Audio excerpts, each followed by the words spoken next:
Standard network rate message. Go to gbnews.com/win. Entries start at £2.50. Call 0903 686 3232. Calls cost £2.50 plus your network access charge. Or post your name and number to GB18 PO Box 8690 Derby DE1 9TT. UK only. Entrance must be 18 or over. Lines close at 4 p.m. on the 30th of January. Please check the closing time if listening or watching on demand. Good luck.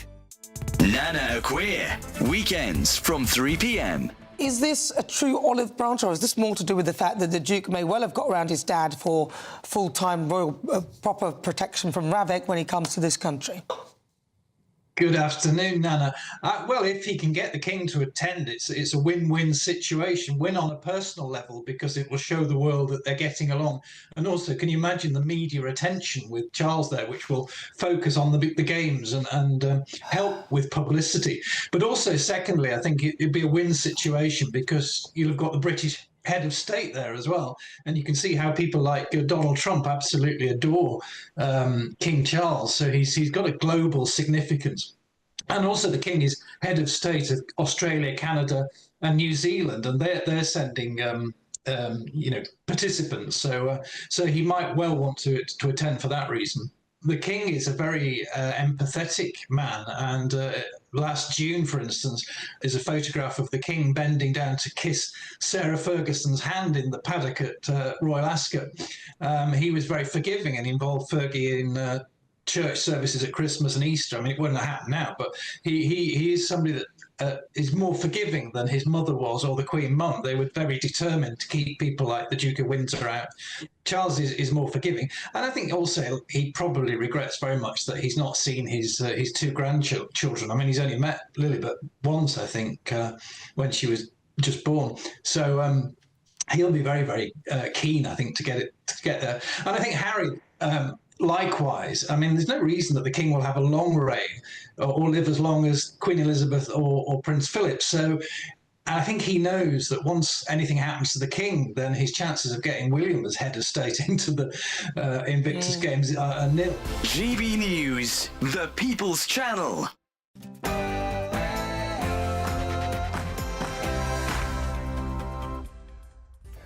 Very, very good afternoon to you, and a happy Friday. The dust has finally settled on that defection, but it's only 3 p.m. on Friday, and welcome to the Martin Daubney Show here on GB News, broadcasting live across the UK. All the very latest news, debate and analysis all the way through until 6 p.m. for you. What a cracking show, and here's what's on your menu. This is the latest Christmas present I've ever had. And on that note, I will welcome Robert Jenrick into this room and into Reform UK.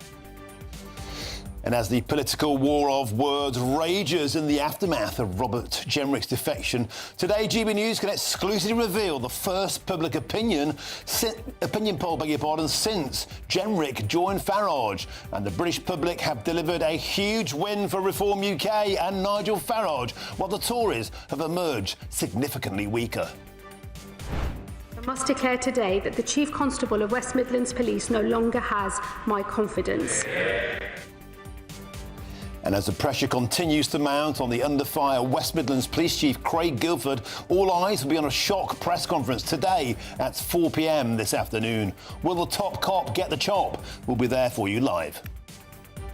And 4 million Brits have today been denied the right to vote as Labour cancelled local elections in 29 council areas. GB News will exclusively reveal the damning data that proves Labour and the Tories have colluded to deny Reform UK 7 councils and over 300 council seats.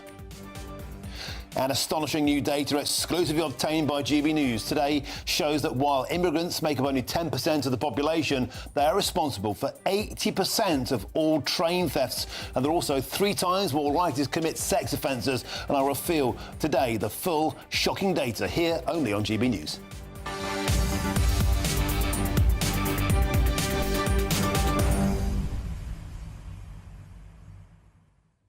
So we have the first public opinion poll since Robert Jenrick crossed the floor to Reform UK. The Conservatives claim they look stronger. The public disagree. The Tories they claim that Reform UK has been left compromised and weakened by this. The public once again disagree. The public are the only people that matter. The GB News viewers are the only people that matter. We've asked them. We've got the inside story. It's a good news day for Reform UK, Robert Jenrick, and it's a bad news day, once again, for the Conservatives and Kemi Badenoch, plus astonishing data which shows out of those 29 council areas, 7 councils were due to fall to Reform UK and have not. And most of them are from the Labour Party. Isn't it funny how the Labour Party seem uniquely incapable of throwing these local council elections? Hats off to Liberal Democrats. They want to go full steam ahead. Hats off to the Greens. The Conservatives, though, seem to have gone back on their word. We'll have the full details of who cancelled, where and how it affects the electoral landscape of the United Kingdom. Get in touch the usual way, gbnews.com/your say is the way to do so, or you can scan the QR code on your screens right now. But here's your headlines with Tatiana Sanchez.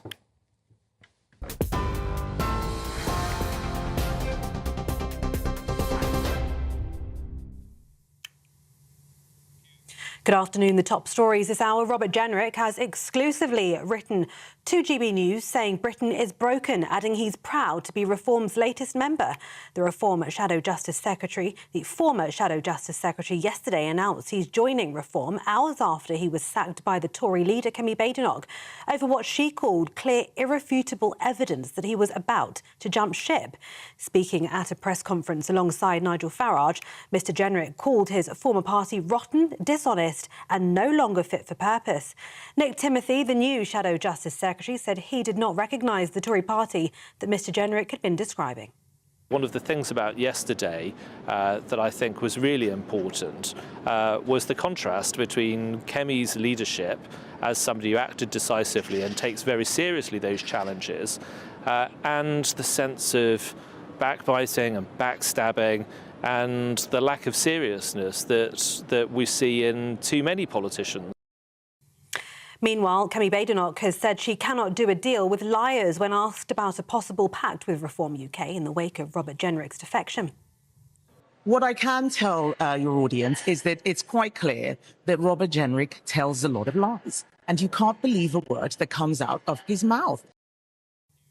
An NHS trust indirectly discriminated against nurses by allowing a transgender woman to use a female changing room, a tribunal has ruled today. A group of nurses won a partial victory against County Durham and Darlington NHS Trust. The NHS Trust was found to have violated the dignity of the nurses and harassed them by requiring them to share a changing room with a biological male trans woman and not taking seriously their concerns. However, it dismissed several other claims, finding that Rose Henderson, who's a biological male who identifies as a woman, had not harassed or victimised the claimants. A father who coerced his young child into helping him kill his wife and cover up the crime for almost a decade has been jailed for 29.5 years. 52-year-old Robert Rhodes was accused of cutting his wife Dawn Rhodes's throat, but was found not guilty by a jury in 2017 after claiming he'd acted in self-defence. Last year, he went on trial again after his child confessed to police in 2021 that they had, in fact, helped the father kill 38-year-old Dawn. Rhodes was also found guilty of 1 count of child cruelty, 1 count of perverting the course of justice, and 2 counts of perjury. Elsewhere, a teenager who was inspired by Southport killer Axel Rudakabana has been sentenced after he planned an attack on an Oasis concert. Mackenzie Morgan from South Wales has been detained for possessing a document useful for terrorism. Morgan had talked of emulating Rudakabana, who killed 3 little girls during a knife attack on a Taylor Swift-themed dance class during the summer of 2024. In other news, the deadline for submitting evidence to postpone local elections has now passed, with millions of people now seeing their votes delayed. 4 million people are set to be denied a vote in May, with the government expected to cancel at least 27 council elections, protecting hundreds of councillors from the risk of being voted out. Local Government Secretary Steve Reid defended the move. And it's not denying democracy. You know, I believe strongly. That's what critics say, though. They say it is. Of course they do, but they're wrong. They're wrong. It's speeding up elections to the new councils that will replace the councils that are being closed down. And I think that is sensible. We're looking at councils that will be there for the long term. Any elections that are delayed, it will be for a year. The elections would take place to the new councils we anticipate in 2027. But it does mean we can fix the problems that people are seeing in their their streets faster, and that is why, after all, people take part in these elections. School staff have been urged to teach kids how to use AI in school, despite warnings it's set to cause an era of mass unemployment. The move follows a survey suggesting that fewer than 2 in 5 parents have been actively consulted on the use of AI in their child's education. The TUC said its research among 1,200 parents showed involving education workers in AI would improve public confidence in the government's agenda. A Department for Education spokesperson said AI in education offers real potential to improve outcomes for pupils and give teachers back precious time for what they can do. And Crystal Palace manager Oliver Glasner has confirmed he will leave the club at the end of the season. The highly rated Austrian, who's been tipped to take over at Manchester United as the club's next permanent boss, guided the Eagles to FA Cup success last season but hadn't agreed a contract extension at Selhurst Park. 51-year-old Glasner arrived at Palace in 2024, having won the Europa League with Eintracht Frankfurt. He told a presser, "My decision has already been taken months ago." Those are the latest GB News headlines. For now, there's more news from me in half an hour. Cheers Britannia Wine Club proudly sponsors the GB News Financial Report. And here's a snapshot of the markets. The pound will buy you $1.3408 and €1.1539 euros. The price of gold, £3,435 and 27 pence per ounce. And the FTSE 100 is at 10,023 points. Cheers Britannia Wine Club proudly sponsors the GB News Financial Report.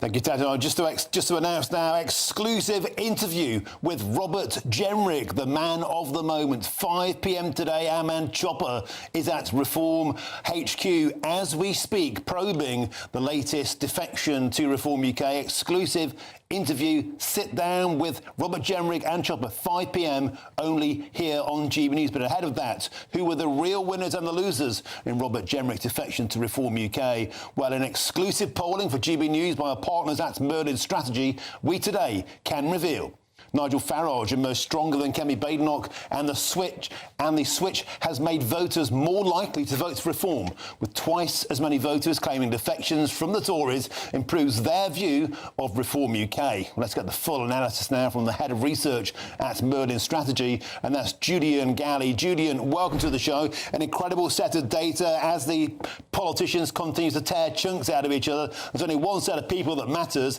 and it's the great British public. What do they tell us? Yeah, you're totally right, Martin. And we did this poll straight after defection was announced, so yesterday evening, and we've got the results back. And what we can see is that currently 19% of UK adults say that the defection is making them more likely to vote Reform. This includes 22% of current Conservative voters. So many polling companies have Reform leading the polls with Conservatives in second place. And this is a large chunk, almost 1 in 4 current Conservative voters who say that this defection will make them more likely. And as you can see on your screen, 19% of adults overall, compared to just 14% who say it will make them less likely to vote Reform after Jenrick's defection. We also asked about whether Badenoch sacking Jenrick before defection has made her stronger. This is a best card that Badenoch could play with a difficult hand. And we see that the public are split on this decision. So 30% say that Badenoch has come off stronger by sacking Jenrick, whereas 30% say no and 40% are neutral.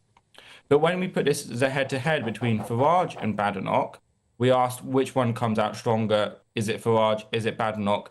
The public go for Farage, with 38% saying Farage, 31% saying Badenoch, and 31% are unsure.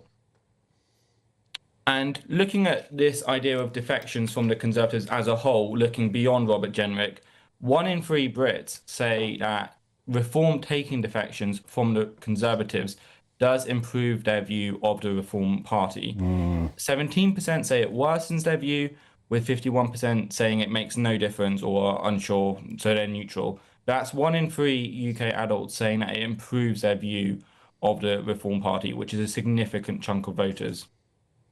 We also, prior to these questions on the defection, we asked people if they would recognise these names. So we showed them pictures of Robert Jenrick, Nadeem Zahawi, Kemi Badenoch and Nigel Farage.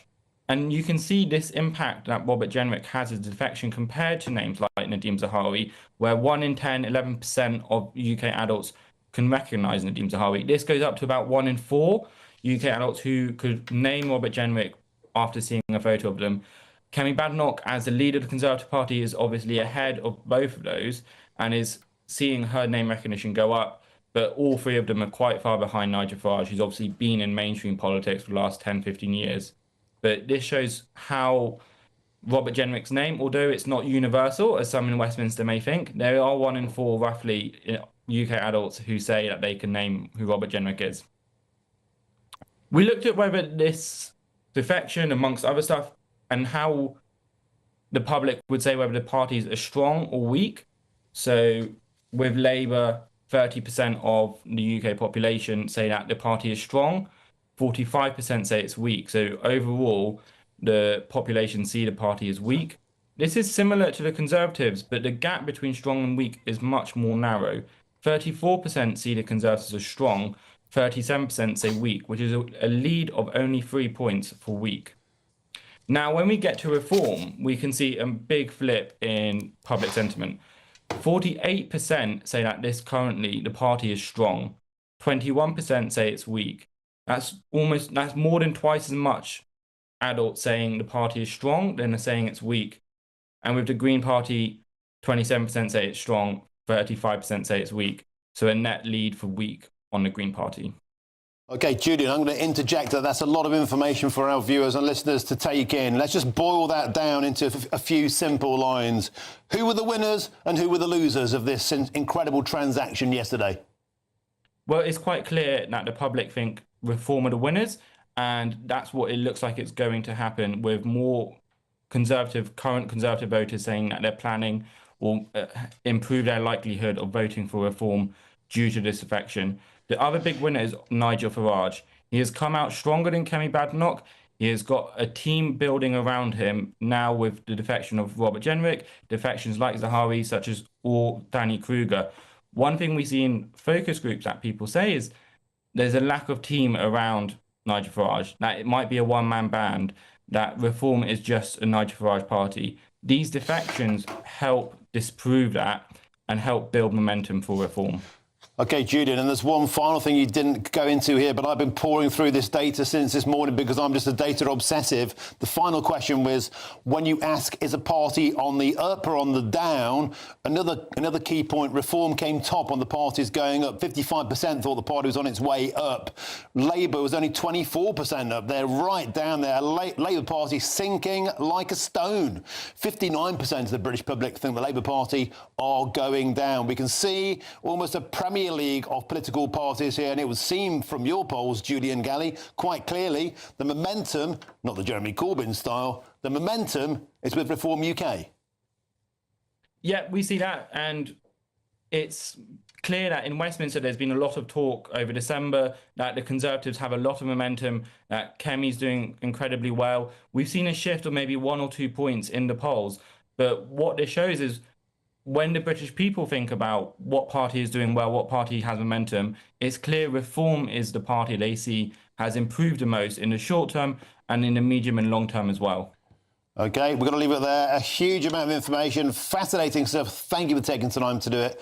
I love political data. All my team will tell you that. You've made my day. Thank you very much. That's the head of analysis research there at Merlin Strategy, Julian Galley. Now let's get a Conservative reaction to that. Let's meet the former Conservative MP and the Chief Whip, Sir Mark Spencer. Sir Mark, it's a pleasure to have your company. You no doubt sat through that with a perhaps slightly gloomy demeanour. I mean, the Conservatives putting a lot of spin on the fact that Kemi came out of this strong, she acted decisively. The British public aren't seeing that. They're seeing a Conservative Party weakened by yesterday's defection and a Reform Party improved by it. Well, I think, Martin, it depends how you interpret some of that data, because I see you said 19% of people are more likely to vote Reform following that issue yesterday. Well, actually, that is less than the national polling for Reform as a party in the general polls. So that, you know, you would expect that figure to be slightly higher, actually, if those people that means, Sir Mark, with respect, that means existing voters of any party are more likely to vote. It doesn't include their present voting choice. But anyway, that's getting a bit anal on the data. On the broad picture, though, Sir Mark, you have to conclude that the Conservative Party have come out of this episode bruised and weakened. No, I'm not sure that's true, actually. I think Kemi came out of this pretty well yesterday. She looked like she was strong and decisive. And I think when it comes to choosing a prime minister, and we're a long way away from doing that this moment in time, 3 years' time, she's starting to build a reputation, actually, as someone who's willing to take difficult decisions, who's got the strength and the steel within her character to take those decisions. And I think, actually, her reputation is being enhanced and she's building herself, into what demonstrates to be a very good leader. And I think that will hold her in good stead when we get to a general election. I wonder, Sir Mark, if that's an opinion which seems to be quite popular within the Conservative bubble, as it were, but in the wider electoral terms, this poll certainly doesn't reflect that.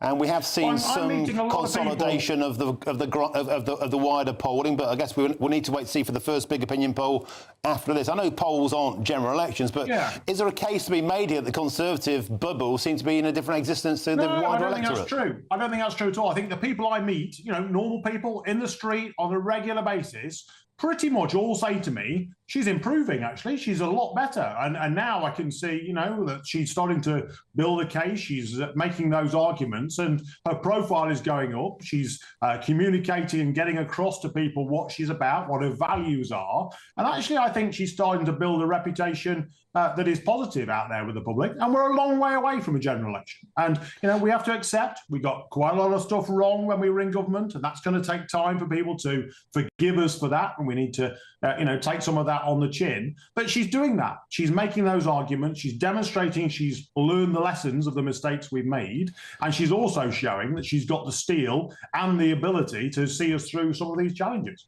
So, Mark, as a former chief whip yourself, it may have been your job to make that perilous phone call yesterday to give Mr Jenrick the boot if you were now in that role. I want to ask you, we're hearing of other Conservatives on defection watch, the likes of Suella Braverman, Andrew Rosindale. As a former chief whip yourself, how does this all work now? Would there be a big ring around? You'd be like saying, look, any sniff of defection, you're out the door. Kemi Badenoch has clearly, as you said correctly, shown some steel here. Will there be now lots of work going on behind the scenes to make sure that the message is clear? Any other dalliances, and you'll be out the door too? Yeah, so I think there would be a lot of conversations, and there will be conversations taking place to show people that we are strong and we won't tolerate that sort of thing. But also a bit of, putting an arm around people and saying, look, actually, we've got a plan here. We're moving through that plan. We're starting to close. The polls are narrowing, between Reform and the Conservative Party. There's a long way to go, I accept.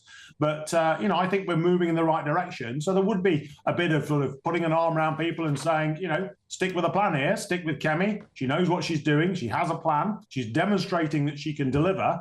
And I think, there's a long way to go. So, Mark, Kemi Badenoch has not been mincing her words today. I'm cleaning out the rubbish from the Conservative Party. Nigel Farage is doing my spring cleaning for me. He's leaving with Mr Jenrick because he doesn't think he can be leader. I won't work with reform liars. Certainly strong words there. I mean, is that the kind of thing that you want to hear from your leader right now?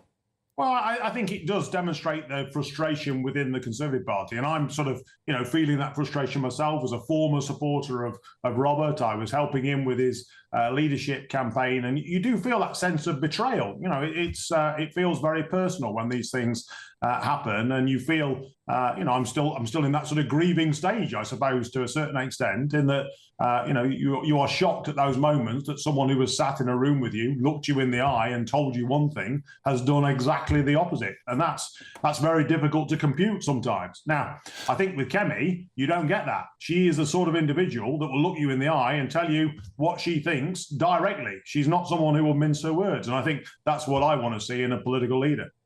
So, Mark, do you think there's any gravity? Do you accept some of Robert Jenrick's statements yesterday? He said that the country is broken, Britain is broken, and the Conservatives helped to break it. And he said that the party doesn't have the spine or the stomach or the competence to fix it. He was brutal on the way out. That must also have hurt you.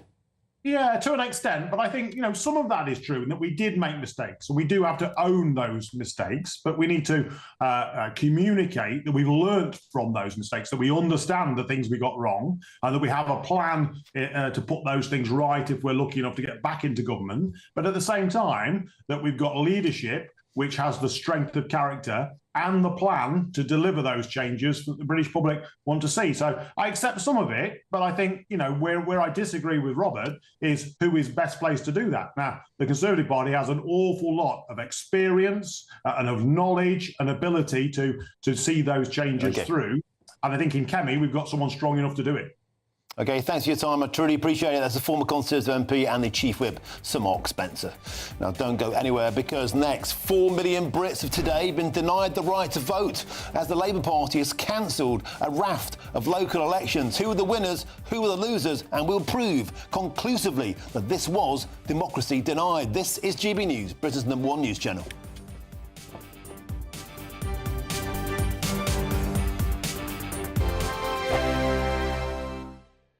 Britain was once the envy of the world. But look around. A nation that no longer knows what it is or where it's going.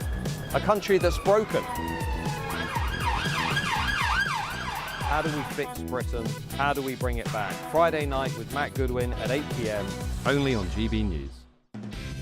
Decisions made in Washington aren't just shaping America, they're shaping Britain too. From migration to global security, from crime to health. Whatever happens in the White House today will be felt in your town or city tomorrow. That's why The Late Show is live from Washington, D.C. Cutting through the politics to show you what it all means for Britain. The Late Show live every night at midnight. Only on GB News, Britain's news channel. No matter the state it's in, this is our nation. Join me, Jacob Rees-Mogg, for a genuine, honest discussion on where we have been, where we are going, and where we are with the people who set the direction. Tune in to State of the Nation every Monday to Thursday, 8 to 9 o'clock. Only on GB News. Britain deserves a newsroom that puts the facts and your voice first. Well, and that's what you get on GB News. Lively debates, lively conversation. And we're not afraid to hold power to account. And each other. So join me, Andrew Pierce. And me, Miriam Cates, for Britain's Newsroom, weekdays from 9:30 on GB News. Bold. They are under no illusion. Ray, are you a human trafficker? Boundless. I've had enough of the nonsense, and I'm not afraid to say it. Don't get this on the BBC. Every weeknight, I tear through the headlines. The smell of gasoline. Should we be worried about it? From Westminster madness to cultural war chaos. What I'm going to do now is they are throwing things out the car as we speak. Get ready, Britain. Here we go. Patrick Christie tonight, weeknights from 9 p.m. only on GB News, Britain's news channel. Hi, I'm Michelle Dewberry, and my show is your opportunity to cut through all the noise and dive in headfirst to some robust debates. Ideas clash. Situation, no, isn't it? Because the failure is you're deliberately avoiding my point. Nothing's held back. And if you think this is the end of it, wait for more. And we do not shy away from the difficult stuff. Sometimes I want to shake people and say, if only you understood. So join me on Jubes & Co. weeknights at 6 p.m. only on GB News, Britain's news channel. Mornings don't have to be tiresome, especially if you have the right company. Wake up to news as it happens, opinion and debate, and of course, a little bit of entertainment too. Because when the kettle's on, we're on. That's Breakfast on GB News, a show worth waking up for. Every morning from 6 a.m. Only on the People's Channel, Britain's news channel. We'll spread the news, you spread the word.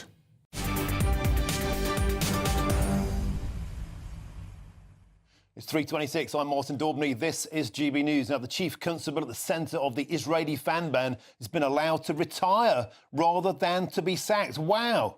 Well, that's breaking news. We're now joined by our national reporter, Jack Carson. Jack Carson, astonishing news here. We knew that Craig Guilford's future was hanging in the balance, but he's been allowed to walk away with a fat pension by the sounds of it. That is exactly the case as we understand it, Martin. Of course, we were expecting that statement a little bit over half an hour's time from the Police and Crime Commissioner, Simon Foster. Of course, it was his decision legally as to whether to sack Craig Guildford or ask for his resignation. We know that Craig Guildford certainly hadn't tendered that resignation up until, we believe, today, when obviously a further decision has been taken from him to inform the Police and Crime Commissioner that he is going to retire. Now, he retired a couple of years ago, back in 2024. It's a situation which a lot of police officers do in order to protect their pension decreasing in value if you retire and then come back a month later into the same role. So he'd done that in November 2024 and then reinstated into his post as Chief Constable. But we believe he's retiring on a full pension, and that will be announced, we believe, at 4 p.m. by Simon Foster, the Police and Crime Commissioner. He himself had not instructed Craig Guildford to hand in his resignation. We know in his own statement from Simon Foster a few days ago, after the Home Secretary declared that she had no confidence in him as a police chief, that Simon Foster said he was going to wait until he'd seen that report from His Majesty's Inspectorate of Constabulary, and also, of course, received the full report from the Home Affairs Select Committee, and that he was going to take all of that information and question the Chief Constable at the Accountability and Governance Board on the 27th of January. But it appears all of that is too little too late, and as we are hearing reports of now, Craig Guildford is set to retire on his full pension, and that we expect to be announced at 4 p.m. Truly astonishing. We're back with you for that press conference and the aftermath at 4 p.m. Jack Garson, thanks for joining us. Moving swiftly onwards, the government has now cancelled, we understand, 29 local elections, and that means a staggering 4 million people will be denied the right to vote in May. Well, speaking to GB News, the local government secretary, Steve Reid, hit back at claims that his party is denying democracy. And it's not denying democracy. You know, I believe strongly. That's what critics say, though. They say it is. Of course they do, but they're wrong. They're wrong. It's speeding up elections to the new councils that will replace the councils that are being closed down. And I think that is sensible. We're looking at councils that will be there for the long term. Any elections that are delayed, it will be for a year. The elections would take place to the new councils we anticipate in 2027. But it does mean we can fix the problems that people are seeing in their streets faster, and that is why, after all, people take part in these elections. Well, that's Steve Reid there on Chopper's Political Podcast. It's worth saying that Mr. Reid previously referred to these elections as pointless. Well, I wonder if 4 million people denied the right to vote think that. Well, let's now speak with the founder and the CEO of Electoral Calculus, great friend of the show, a man with a fine brain, Martin Baxter. Martin, welcome to the show. It's always an absolute pleasure. And once again, you've been beavering away with your supercomputer, putting all of this through your machine to work out the truth. Let's start with the basics, Martin. As you understand it, a total of 29 councils will not now go to the electorate in May. Talk us through the areas, and more to the point, talk us through the big winners and potential losers based on the current voting intentions in those areas. Yeah, good afternoon, Martin. Yeah, so there's 63 councils where the Labour government asked them, perhaps prodded them to say, would you like to delay elections because you're being reorganised? And about half, 28 or 29, have said, yes, we would like to delay elections. So, as you say, that's a big delay. Lots of people deprived of their chance to vote, basically for administrative convenience. It's not like we're having a world war or a COVID outbreak again. So that's the reason for it. That's the stated reason for it. But it does mean that lots of people don't get to vote. Local elections, of course, are not the most popular thing. Not everybody does vote, but perhaps it's an important democratic principle that people have the right to vote, and many people do. And of course, these elections are following on 1 year from the elections last May, where Reform did very well. And we're expecting the Reform would also have done quite well at these elections. And indeed, of the 63 councils where the delays were possible, we thought, yes, here we have the number of seats. Before we come to that, I'll just say, in terms of total councils won, Reform would have won, we think, on rough estimates, about 15 of those councils. But 7 of those are being delayed, so we won't know. We won't know for what's going to happen there.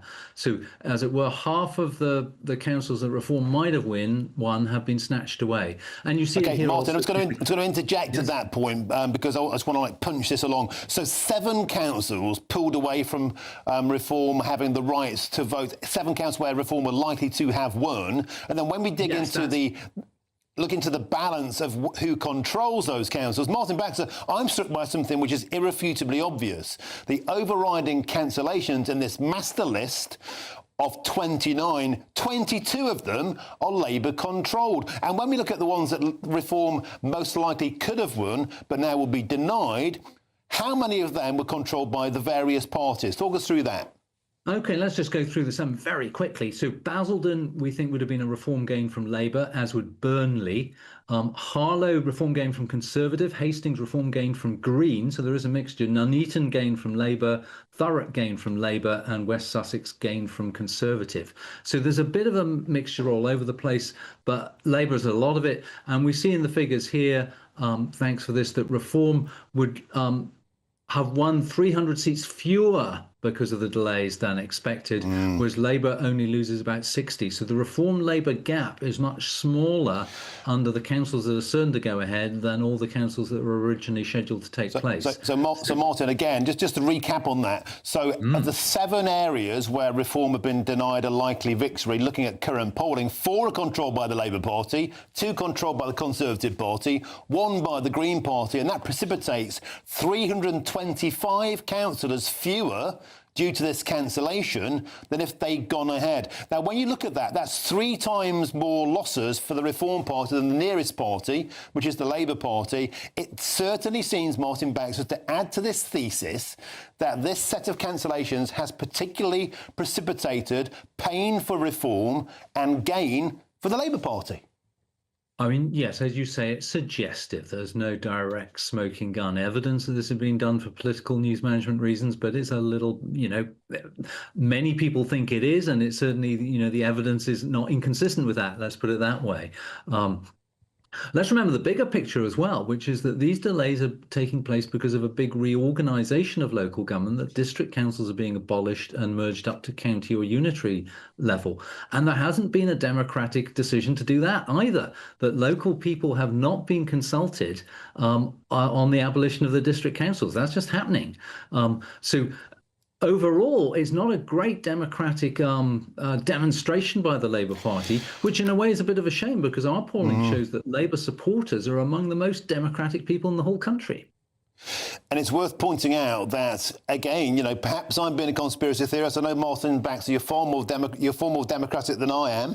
But here's what I'm seeing here. Out of 29 cancellations, 22 are in areas controlled by the Labour Party. And that's the big question. What is it about the Labour Party where they seem either reluctant, incompetent, I don't know, they don't seem to want to be throwing elections. And you can see the clear throughput, and that is they're having their own hide saved, and Reform are feeling the pain. Martin Baxter, we've got to move on there because I've just been joined by Chris Hope in the studio. Chris Hope joins us in Westminster. You've just dashed back from an exclusive sit-down with the man of the moment. Tell us all about it. That's right. Robert Jenrick has spoken to GBNews, to me for GBNews this afternoon. We're airing that with later on within your programme, so stay tuned. I'm going to respect the embargo agreed with the team around Robert Jenrick, but it's quite a big interview, quite revelatory about him and the Tory party. OK, so you've sat down with the man of the moment. That's 5 p.m. Yes, later today. Here on the show. I know you're a man of your word. You won't give us a little nibble or a taster of what's well, he in seemed there, very relaxed, seemed very... he come to terms with it. He wasn't expecting to end this week as a Reform UK MP. It's day 1 of his next political chapter. He seemed quite easy. Some of the language was similar to what he gave from the platform. Other language there was revelatory, frankly, about why he jumped. And I advise any listeners and viewers to tune in. But listening in there to Martin Baxter, I think we're going to be hearing next week from Steve Reid. He's the local government secretary. He'll set out how many of those other councils that we don't know about are going to postpone elections? 21 Labour, I think it's 3 Tory and 1 Lib Dem, or a couple of Lib Dems, but there's more to come on that. The question you're asking him correctly, why are so many Labour councillors not keen to face the electorate. And yet Steve Reed in Chopper's Political Podcast, always worth an excellent listen, sat down with you and said that this is not a denial of democracy. People are just trying to score cheap political points.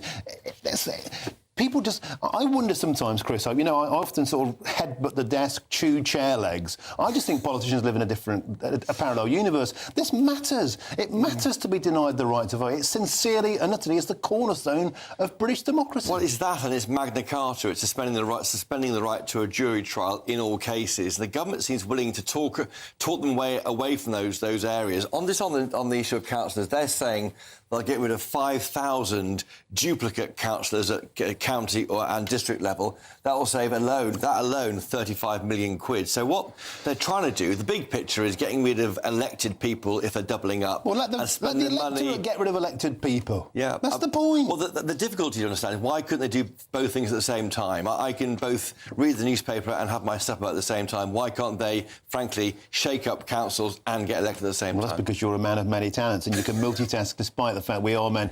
Thank you very much. I've been told we have to get to the break. We'll talk to you all day, but we can't. Loads more still to come to now, 4 p.m, including a tribunal finds that the Darlington nurses suffered harassment by an NHS trust in transgender changing room case. We'll speak to them next. Hurrah!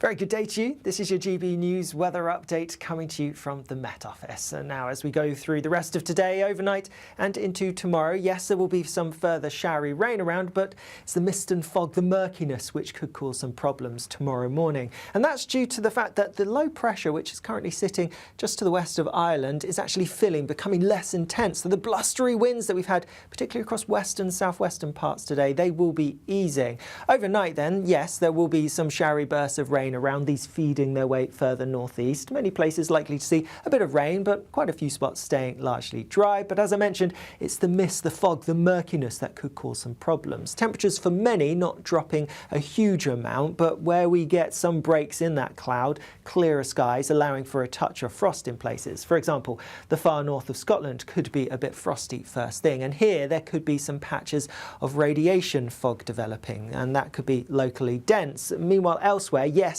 we have these outbreaks of rain, even a bit of sleet and hill snow over parts of Scotland, but it's the low cloud, the mist, the fog that's going to be developing that could cause some problems, some really poor visibility early on in the day. Otherwise, as we go through the day, worth noting that some of that low cloud, that fog, could actually linger through much of the day, particularly across some eastern parts. Otherwise, some further outbreaks of showery rain, a little bit heavy at times maybe, but most places having a decent amount of dry weather and even some sunshine breaking through across some western parts. Here, temperatures getting to highs of around 9 or 10 Celsius, so near normal for the time of year. Later on, as we go into the evening, a lot of the showery rain will clear away, so turning drier as we go into Sunday, with a greater chance of seeing some mist and fog again. That could be even denser than on Saturday. Then there will be a bit of rain around on Sunday, particularly across some central areas, and then a mixed picture as we go into next week. Bye-bye.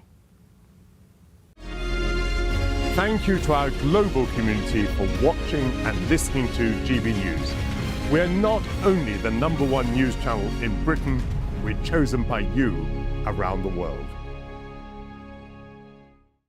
Good afternoon. This is the latest AI travel news from GBnews.com. On the A82 at Bowling, lane 1 is closed after a road traffic incident. The M4 westbound is slow between junction 24 at Coldra and junction 26 at Malpass, with heavy congestion. In Northumberland, the A1 northbound between the A697 and the A1068 is shut in both directions following a collision, with recovery due after 4:10 this afternoon. In Devon, the A38 eastbound near Plymouth has lane closures after an accident, expected to ease after 4:04. And on the trains, Avanti West Coast and Cross Country have disruption between Macclesfield and Stoke-on-Trent. For more travel news, go to gbnews.com.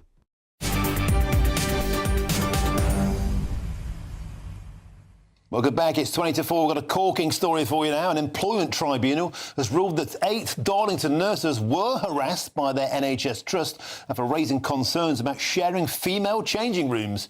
Well, let's now speak with a couple of those nurses involved. That's Lisa Lockie and Bethany Hutchinson. Ladies, welcome to the show. A victory for you. You must be jubilant. Tell us all about it. Firstly, can I just correct you there? This is Karen Danson. Hi. Beg your pardon. My bad. Over to you. You must be jubilant, apart from my mistake. We are buzzing, yeah. We are really happy. Good. So tell us about the case, because, of course, we've covered it extensively on the channel, and all you wanted to do was to get change in a women's-only space as women without biological men intruding your privacy, right? And then it all kicked off. Well, yeah, it's been ongoing for a good 2.5 years now, since we started out, and it eventually led to the point where we came to the tribunal in November, and then finally today we've had that ruling, which has ruled that the trust did discriminate against us. So we're really happy about that. And a lot of people believe, of course, this is a victory for common sense. But isn't it funny how you had to go to a tribunal to get basic women's rights? Yeah, I mean, it shouldn't have ever come to this, you know. But the thing was, we approached our managers in the trust, and they just kept sort of ignoring us, really, pushing back. At one point, you know, I did feel like they were trying to gaslight us, that there was something wrong with us. You know, they told us that we needed to be educated, that we needed to broaden our mindsets, as though there was actually, it was us that was the problem. So it just, to get this today just feels so good. And yet also, I believe that there was still some words of wisdom, you might say, from the NHS Trust at the tribunal that said, oh, you know, we still need to go through some learning processes. We still need to look at the facilities for trans people. I'm trying to think. The facilities for trans people, they still haven't sorted the policy out, basically. When the Director of Workforce was interviewed in court at the tribunal, he didn't have much to offer. He didn't have anything really positive to say. He just shrugged his shoulders, really. The policy is just, there isn't a policy anymore at the moment. We don't have a policy in our trust anymore. So really now we've had this ruling, we really hope that the trust are going to get a policy written out sharp. Yeah. And I wonder if I could get a word from your colleague there. Aside from your own NHS trust, nationwide, surely it's time that this just became a common sense application of the law. The Supreme Court ruling found in favour of biological women, of women's spaces. They seem reluctant to even do it in their own courts. They're reluctant to do it in government buildings even.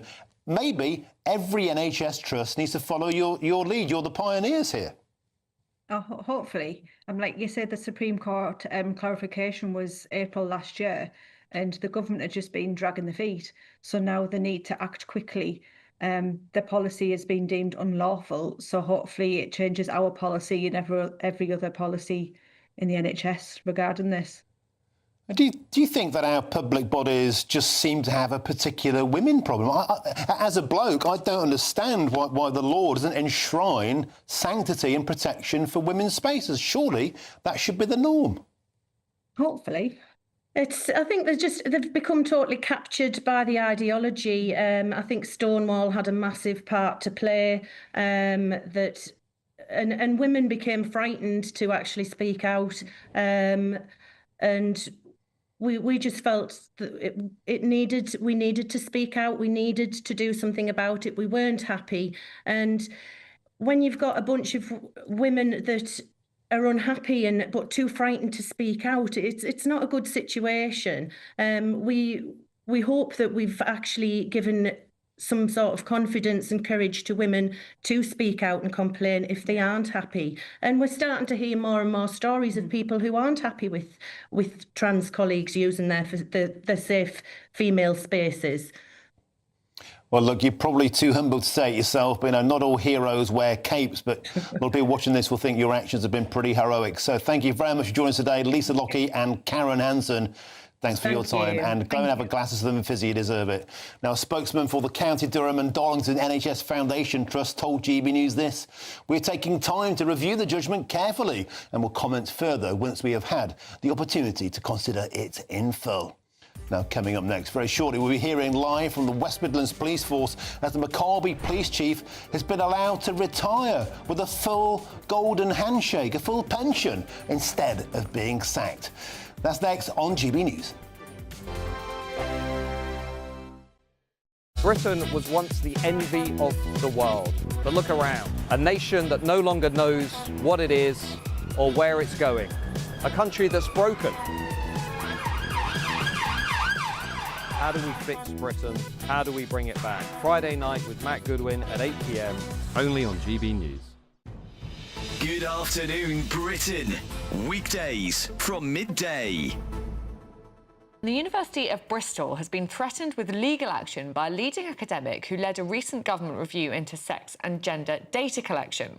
Well, Professor Alice Sullivan claims her freedom of speech was restricted after a talk she gave was disrupted by a trans rights protest. Protesters actually scaled the walls of the building. We were in a first floor lecture theatre, and they climbed the walls in order to bang on the windows and sort of howl through the windows. It felt incredibly surreal in there. It was like some kind of zombie apocalypse. And they were setting off fire alarms to very loudly disrupt my talk. Eventually, we had to all move to another lecture theatre. And I learned afterwards that people trying to attend the talk had been severely disrupted by protesters who were not asked to stand behind barriers or anything like that. They were just allowed to intimidate and obstruct people who had come to hear me speak. It sounds like a fairly severe dereliction of duty on behalf of the university. I mean, obviously everyone has a right to protest anything, and you'd think at a university anyone would have a right to give a talk, and yet there is this sort of heckler's veto that some try to play to try and keep out ideas with which they disagree. I mean, it seems to just go against the fundamental ethos of what higher education should be in this country. That's absolutely right. I mean, I fully support people's right to peaceful protest, but this was not a peaceful protest. It was really quite violent. GB News, the People's Channel. No matter the state it's in, this is our nation. Join me, Jacob Rees-Mogg, for a genuine, honest discussion on where we have been, where we are going, and where we are with the people who set the direction. Tune in to State of the Nation every Monday to Thursday, 8 to 9 o'clock. Only on GB News. Britain deserves a newsroom that puts the facts and your voice first. Well, and that's what you get on GB News. Lively debates, lively conversation. And we're not afraid to hold power to account. And each other. So join me, Andrew Pearce. And me, Miriam Cates, for Britain's Newsroom, weekdays from 9:30 on GB News.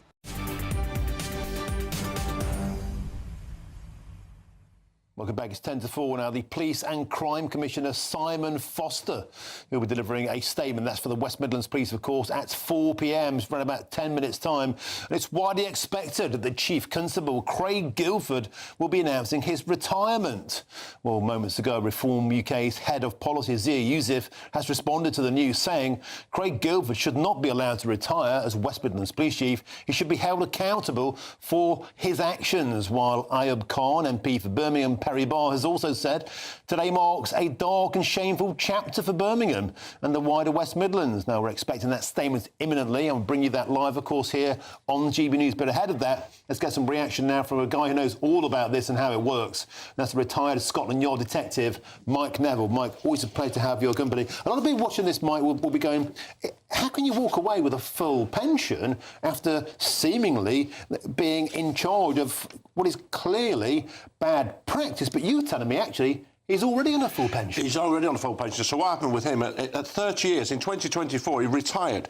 Now, they have a practice in West Midlands Police, which was really designed for PCs and sergeants, where if you retire, you get to 30 years, you're almost working for a third of your money because you could retire. So they retain you, you get your pension and you get paid as month to month as an officer.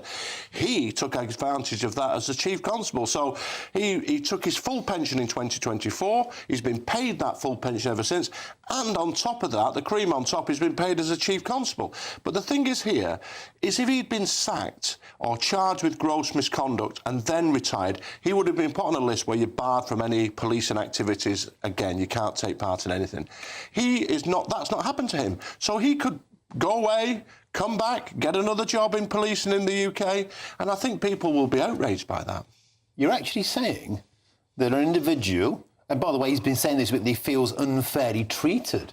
Wes Streeting has asked for him to go. The Home Secretary, Shabana Mahmood, says she has no confidence in him. The Prime Minister, Sir Keir Starmer, says he must go. Practically anybody and everybody are saying this guy must go and do the walk of shame. And you're saying he can walk away in a couple of years' time, bob back to the service in another police force? Well, this man obviously lives a charmed life. He was awarded the Queen's Police Medal for distinguished service whilst he was in charge of Nottingham, which went into special measures because of poor performance. Then he was in charge of the West Midlands Police when they were also on special measures for poor performance. And then this awful, wicked way of banning Jewish fans, Israeli fans from this football match and telling lies basically to Parliament. It's absolutely disgusting. But as I say, if he's allowed to retire right now, he will be free to return. And you can bet your bottom dollar that somewhere, at some time, he'll re-emerge. Mike Neville, a lot of people bandy a phrase around a lot, of two-tiered policing. But I put it to you, if I worked in a job, we see live shots here. This is the cop shop there. This is the head of the police force, the centre for the West Midlands Police Force. We're expecting Simon Foster. Now, don't forget, he's a political appointee. He's a Police and Crime Commissioner for the West Midlands, a Labour Party appointee. Initially, Mr Foster had told us, nothing's going to be done until the 27th of January. That was 2 weeks, Mike Neville. Clearly, he's been leaned on sufficiently by the Prime Minister and all the way down. They're going to make statements at 4 o'clock. Mike Neville, you're probably telling me that he'll simply waltz off relatively unscathed. He will waltz off. And there's great ironies here. So not only... this man, every police chief gets a national lead, like leading on burglary, violence against girls, rapes or whatever. Craig Guilford was the national lead on policing standard and ethics. Unbelievable. And also, on the 27th of Jan, when he was supposed to be up for this meeting with Foster, he was supposed to be sat on a board judging a police constable for disreputable conduct. So it's just, there's so much irony in here. It's truly dreadful. But all it's done is his clinging on and not being a man of honour and resigning has just let down police officers all over. OK, well, Mike Neville, stick with us. I want your reaction to this as it happens in about 5 or 6 minutes' time. We will be live there from the West Midlands Police HQ to get this astonishing statement. Simon Foster, the Police and Crime Commissioner for the West Midlands, expected to tell us that the Police Chief Constable, Craig Guilford, can simply retire and walk away. That's next on GB News. First, though, here's your weather.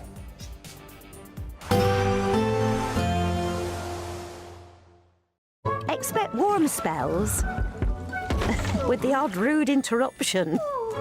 Box Boilers sponsors the weather on GB News.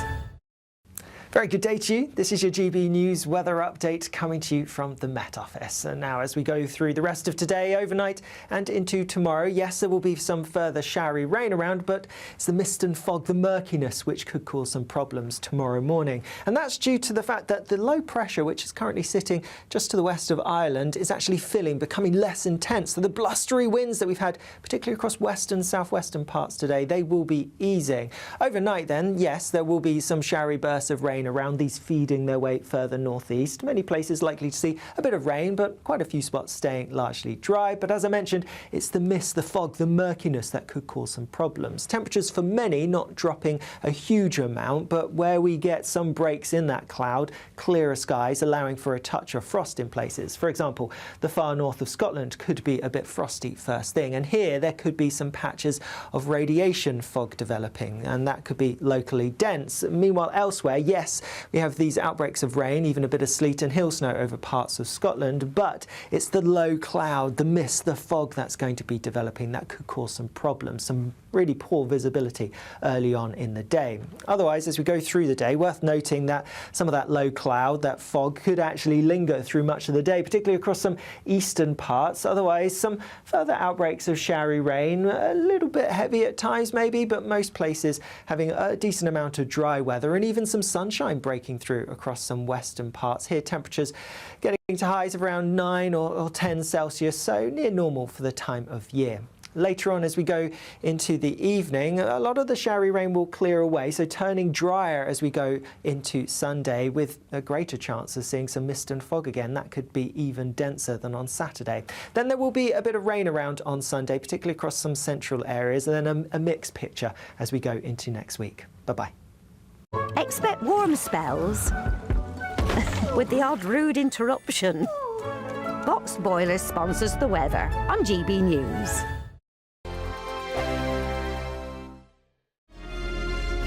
Thank you, Britain, for making GB News Radio such a huge success. Whether you're in the car, on the go, or listening at home, thank you for choosing us as your radio station. Good afternoon. This is the latest AI travel news from GBNews.com. The A75 at Lochfoot is closed both ways after a road traffic incident. On the M4 westbound, there is slow-moving traffic from junction 24 at Coldra to junction 26 at Malpas. The A19 northbound at the A194 in South Tyneside has a broken-down vehicle with one lane shut. On the M23 northbound between junction 9 and junction 8, an incident has closed one lane. The A34 southbound between the A4 185 and the M4 is seeing 30-minute delays. And on the trains, Avanti West Coast and Cross Country are disrupted between Macclesfield and Stoke-on-Trent. For more travel news, go to gbnews.com. There's just 3 weeks left to grab your chance to win our biggest cash prize to date. An incredible £85,000 in tax-free cash could be yours. Cash to make 2026 the year of yes. That's yes to holidays, yes to treats, yes to making all of those dreams come true this year. Just make sure you don't miss out. For another chance to win £85,000.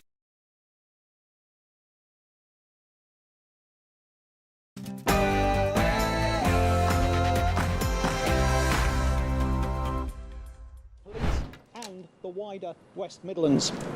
It was important this matter was resolved in a balanced, calm, fair, measured and respectful manner.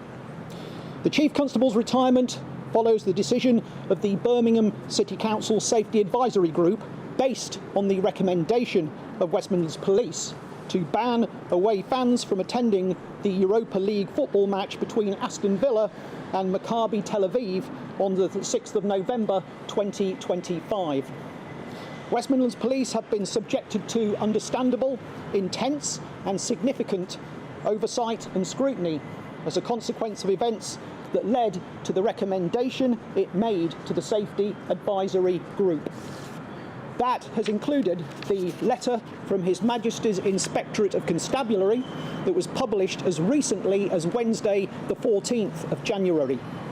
That set out significant preliminary concerns and shortcomings in relation to the preparation and planning by West Midlands Police. It is important that I acknowledge the many positive achievements and contributions that Craig Guildford has made to policing within the West Midlands during the course of his 3 years tenure as Chief Constable. As Police and Crime Commissioner, and on behalf of the people of the West Midlands, I thank him for his service. I have today appointed Deputy Chief Constable Scott Green as the Acting Chief Constable.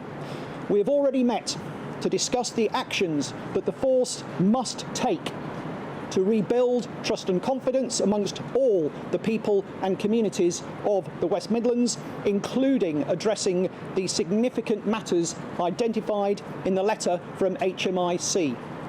The Acting Chief Constable and I are committed to working together to prevent and tackle crime, bring offenders to justice, promote the rights and welfare of victims, and ensure the safety and security of all of the people and communities of the West Midlands. Thank you very much. Where's the accountability in retirement, Mr. Foster? Why isn't the Chief Constable here? So welcome to the Martin Daubney Show. It's just turned 4 p.m. If you're joining us there, that was a very short, as expected, and perfunctory statement from Simon Foster. He's the Police and Crime Commissioner for the West Midlands. By the way, that's a political appointee. He's a Labour appointee, for what that matters. That was a very short statement on the retirement of the West Midlands Chief Constable, Craig Guildford. Of course, the cop at the centre of the Maccabi Tel Aviv fan ban shame, an incident which many believe shamed not only the police force, not only Birmingham, but the entire country, and certainly football. Jewish fans simply too afraid to come to the United Kingdom, and so their entrance into the country was prohibited. The statement started like this. We need to look at the evidence in a balanced, calm and fair manner. Mr Foster then said West Midlands Police has been submitted to a huge amount of scrutiny. Well, of course it has. Many people think it's completely been a dereliction of duty. The evidence at the Parliamentary Committee was cross-examined seemed to fall very, very short of the expected standards of a rank-and-file bobby, let alone a chief constable. But then Simon Foster, rather than chastise the outgoing, retired, fat pension individual of Craig Guildford, said, I must acknowledge Craig Guildford's service and thank him for it. He thanked him for his service on the way out. Many people feel that he's brought some degree of shame to West Midlands Police and perhaps all of policing. Mr Foster thanked Mr Guildford for his service. He then set out that the Deputy Constable of West Midlands, Scott Green, has been appointed as the interim acting Chief Constable, and as sure as night follows day, didn't take any questions from the media and simply turned on his tail and walked back into the safety of the building behind him. A journalist did cry out, where's the accountability? Didn't hear any of that today from Simon Foster, the Police and Crime Commissioner for the West Midlands. I'm joined in the studio by the retired Scotland Yard detective Mike Neville. Mike, you were listening into that, shaking your head in almost abject disbelief and perhaps, dare I say, disgust. It is disgust. Can you imagine if a police constable or a sergeant had done something which impacted massively on lowering the trust and confidence in the police, not only in his area but in the whole country, had upset an entire community like the Jewish community? Would they be allowed to say, oh, I'm just going to retire and walk out? They would be made to stay on and they would be subject to disciplinary proceedings, because what happens with gross misconduct, you're not allowed to go, and if you and you have to hang on until you've got the finish the proceedings. And if you're charged any misconduct offence, if you retire, you're then put on the barred list, so you can never work for the police again. Craig Guildford could come back. There's no reason for him to not return to policing if he managed to hide away and find something else. And the other thing we've got to remember, though, is he had his big fat pension. I've got a good police an army and police pension.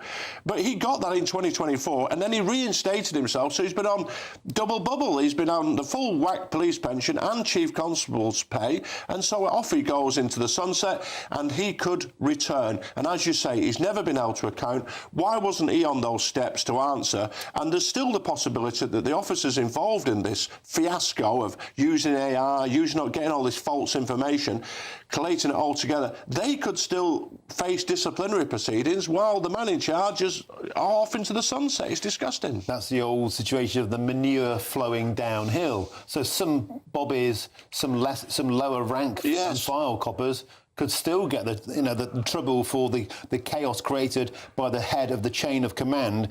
When you also look at some of the stuff that happened here, there are allegations, very clear allegations, he was leaned on, lobbied, perhaps captured by local mosques, by the local more militant Muslim community. The petition started to ban the fans was started by one of those more militant politicians, Shoaib Khan, I think that's his name, and that led to a situation where the police seemed lobbied or scared into making a decision. And then later on, the Jewish community were blamed. Yeah, and the Jewish community were never even consulted. But you've got to look at the whole picture. Simon Foster, the PCC, is a Corbynista, and he wrote a letter to the Green Lane Mosque, one of those really questionable places where, you know, it's been alleged that they say you can beat your wife, homosexual should be illegal and things like this. He wrote a letter to them saying, oh, if you ever want to apply for any government funds, here's a free pass from me and I'll support you all the way. So you've really got this two-tier policing where people think, particularly if you're Jewish, how does this work for me? How can a Jewish person in the West Midlands have confidence if they reported an incident which involved them and a Muslim? We shouldn't live in a country where your religion sets out whether you can appoint the police or you should live in fear. It just shouldn't be like that. Mike Neville, some of the evidence, so the mayor of Amsterdam, because of course the Maccabi Tel Aviv fans that it kicked off when they played Ajax in Amsterdam, and the popular myth on social media was that was caused and exacerbated by Maccabi Tel Aviv fans. That was a fantasy. The evidence showed us that they were chased and harassed by local Arabian lads, local Muslim community, and it was Maccabi Tel Aviv fans who were thrown into some of Amsterdam's canals. But the truth didn't have its trousers on before the myth got around the world, and that myth seemed to be bought wholesale by West Midlands Police. But every football club, whenever you look at this, there's some trouble anywhere. But if you look at Tel Aviv's record, they played in many European cities, and there's never been any trouble. So how did this myth come about? But then you've got this fictitious match on AI, which was apparently played against West Ham United, which never happened. Simple checks could have shown these things. But when you're in the police and you write a report saying the mayor of Amsterdam told me this, the police chief of Amsterdam told, and then the police chief and the mayor say, well, we never said that, it's quite incredible. And if you're in charge of that and then you stand by that in front of MPs in Parliament, and we've got the awful situation of a chief constable who's the head the national lead of professional standards and ethics being brought in because they think he's lied to them. Incredible. Viewers, if you're just tuning in, just to quickly bring you up to speed, we just had a press conference, a very short and perfunctory press conference from an individual called Simon Foster there, the Police and Crime Commissioner for the West Midlands, announcing the astonishing situation where the outgoing police chief constable, Craig Guilford, will simply walk away with a full pension intact and seemingly not face any disciplinary action. Well, let's go right now to the scene of the crime, as it were. So, national reporter Jack Carson. Jack Carson, welcome to the show again. You were outside that press conference there. Simon Foster didn't take any media questions, gave a very perfunctory press conference. He even thanked Craig Guilford for his service, and then he turned on his tail and just walked inside. Well, he said by making the decision, he'd done so acting in honour, in immediate reaction to his retirement, and that statement from the Police and Crime Commissioner Simon Foster. The Home Secretary Shabana Mahmood has said the findings of the Chief Inspector were damning. She says they set out a catalogue of failings that have harmed trust in West Midlands Police. By stepping down, Craig Guilford has done the right thing today. I would like to acknowledge his years of service, pay tribute to the work of the officers in the West Midlands Police who keep their community safe every day. She finishes this short statement by saying today marks a crucial first step in rebuilding trust and confidence in the force amongst all the communities that they serve. But let's remind ourselves of that statement from the Police and Crime Commissioner of the West Midlands Police, Simon Foster. Good afternoon, everyone, and thank you for joining me at the West Midlands Police headquarters in Birmingham. The Chief Constable, Craig Guilford, has today retired from West Midlands Police with immediate effect. In doing so, he has acted with honour and in the best interests of West Midlands Police and our region. I welcome his decision. I'm pleased this outcome has been reached having regard to due process and the law.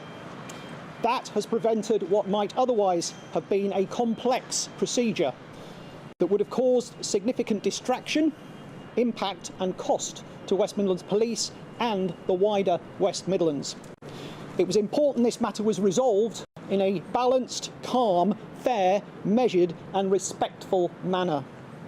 The Chief Constable's retirement follows the decision of the Birmingham City Council Safety Advisory Group, based on the recommendation of West Midlands Police, to ban away fans from attending the Europa League football match between Aston Villa and Maccabi Tel Aviv on the 6th of November 2025. West Midlands Police have been subjected to understandable, intense and significant oversight and scrutiny as a consequence of events that led to the recommendation it made to the Safety Advisory Group. That has included the letter from His Majesty's Inspectorate of Constabulary that was published as recently as Wednesday, the 14th of January. That set out significant preliminary concerns and shortcomings in relation to the preparation and planning by West Midlands Police. It is important that I acknowledge the many positive achievements and contributions that Craig Guildford has made to policing within the West Midlands during the course of his 3 years' tenure as Chief Constable. As Police and Crime Commissioner, and on behalf of the people of the West Midlands, I thank him for his service. I have today appointed Deputy Chief Constable Scott Green as the Acting Chief Constable. We have already met to discuss the actions that the force must take to rebuild trust and confidence amongst all the people and communities of the West Midlands, including addressing the significant matters identified in the letter from HMIC. The Acting Chief Constable and I are committed to working together to prevent and tackle crime, bring offenders to justice, promote the rights and welfare of victims, and ensure the safety and security of all of the people and communities of the West Midlands. Thank you very much. Where's the accountability in retirement? So that was the Police and Crime Commissioner for the West Midlands Police, Simon Foster, speaking there just a short moment ago, Martin, confirming the reports that we'd got that Chief Constable Craig Guildford is retiring following, of course, the last few days with the Home Secretary saying, and the government saying they had no confidence in him, saying in that statement it was the best interest of West Midlands Police and the region that he welcomed the decision. Interestingly, that he said and pointed out that he has acted so with honour in the best interests of West Midlands Police. I think some people would not necessarily share that view, given that it's been a couple of days now since the Home Secretary said that she had no confidence in him. It's taken this long for Craig Guildford to make a decision himself on the future. But interestingly that he has chosen to retire, not necessarily Simon Foster forcing him to go. In terms of other reaction we're getting from across the political spectrum, Zia Youssef has responded, saying that Craig Guildford should not be allowed to retire as the Chief Constable, saying he should be held accountable for his actions, that he should have been dismissed. Chris Philp, of course, the Shadow Home Secretary, has said that Craig Guildford has disgraced himself and his force. He says he is writing to the IOPC, the Independent Office of Police Conduct, as he should now face gross misconduct proceedings through an investigation with them. And just to finish, Ayub Khan, of course, the MP for Perry Barr, who has been a big figure at all of this since that match against Maccabi Tel Aviv was announced in that Europa League draw last year. He says today marks a shameful chapter for Birmingham and the wider West Midlands. Ayub Khan says we've witnessed one of the greatest injustices of our time. Jack Carson, astonishing scenes there from the police station in the West Midlands. Thanks very much for joining us. And just want to quickly just go over a couple of points there before we move on. Simon Foster is a Labour candidate, the Police and Crime Commissioner, a Corbynista.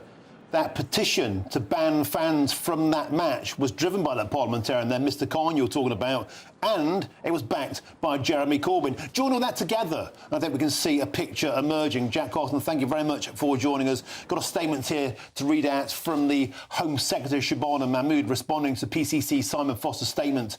Ms Mahmood said this: the findings of the Chief Inspector were damning. They set out a catalogue of failings that have harmed trust in West Midlands Police. By stepping down, Craig Guildford has done the right thing today. I would like to acknowledge his years of service, and I pay tribute to the work of the officers in West Midlands Police who keep their community safe every day. Today marks a crucial first step to rebuilding trust and confidence in the force amongst all the communities they serve.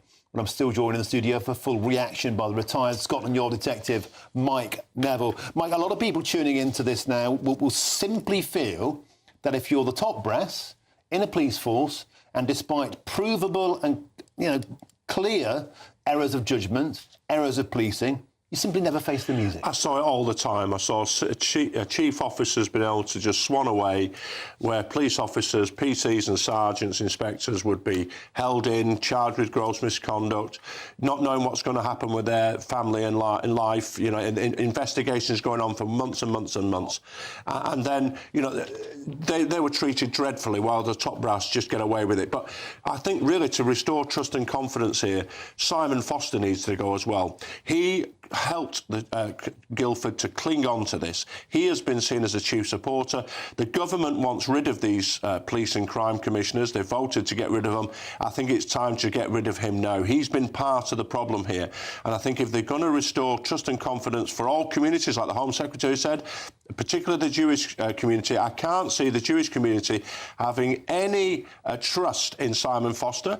They also mentioned about this recommendation for him to retire came from the Birmingham City Safety Advisory Group. That was the same safety advisory group which was involved in banning the football match. So this awfulness spreads throughout Birmingham City Council, West Midlands Police, the Police and Crime Commissioner. In our second city of this nation, something is rotten and all this needs to be cleared out. So the police, those junior officers who today are charging at somebody with a knife or a gun, can have trust and confidence in their bosses, and the community can have trust and confidence in the officers. Mike Neville, Chris Philp there, the Shadow Home Secretary, saying there needs to be a full investigation. The Police Standards Committee, does that have any teeth, or do you think Mr Guildford will simply walk into the sunset? He'll just walk into the sunset. He's got his full pension in 2024. He's been paid as a chief constable on top of that ever since. He'll be OK.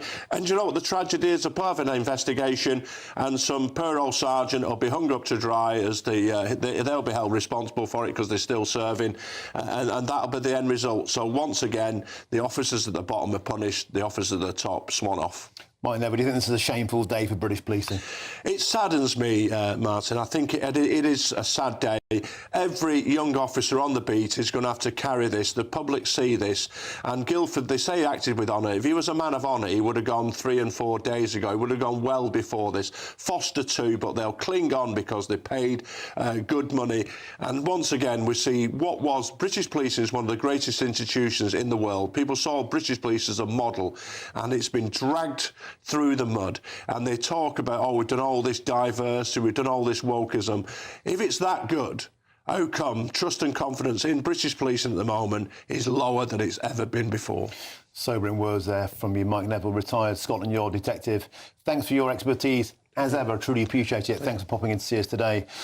Well, I'm joined now by the former Deputy Chairman of the Conservative Party, Sir Bernard Jenkins. Sir Bernard, it's a pleasure to have your esteemed company on the show. And may I, if I could, get your first reaction to what was simply an astonishing state of affairs there. Mr Guildford can simply walk away with a golden handshake.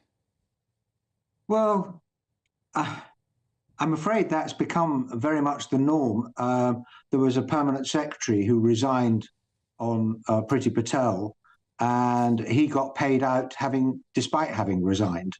When you hear the government trying to improve so-called employment rights, you finish up embedding even the most senior people in these positions at very senior levels, and that's obviously not right. I mean, I don't know if I heard you correctly. Simon Foster, the Police and Crime Commissioner, was behind the petition that was trying to stop the Jewish fans coming to the match.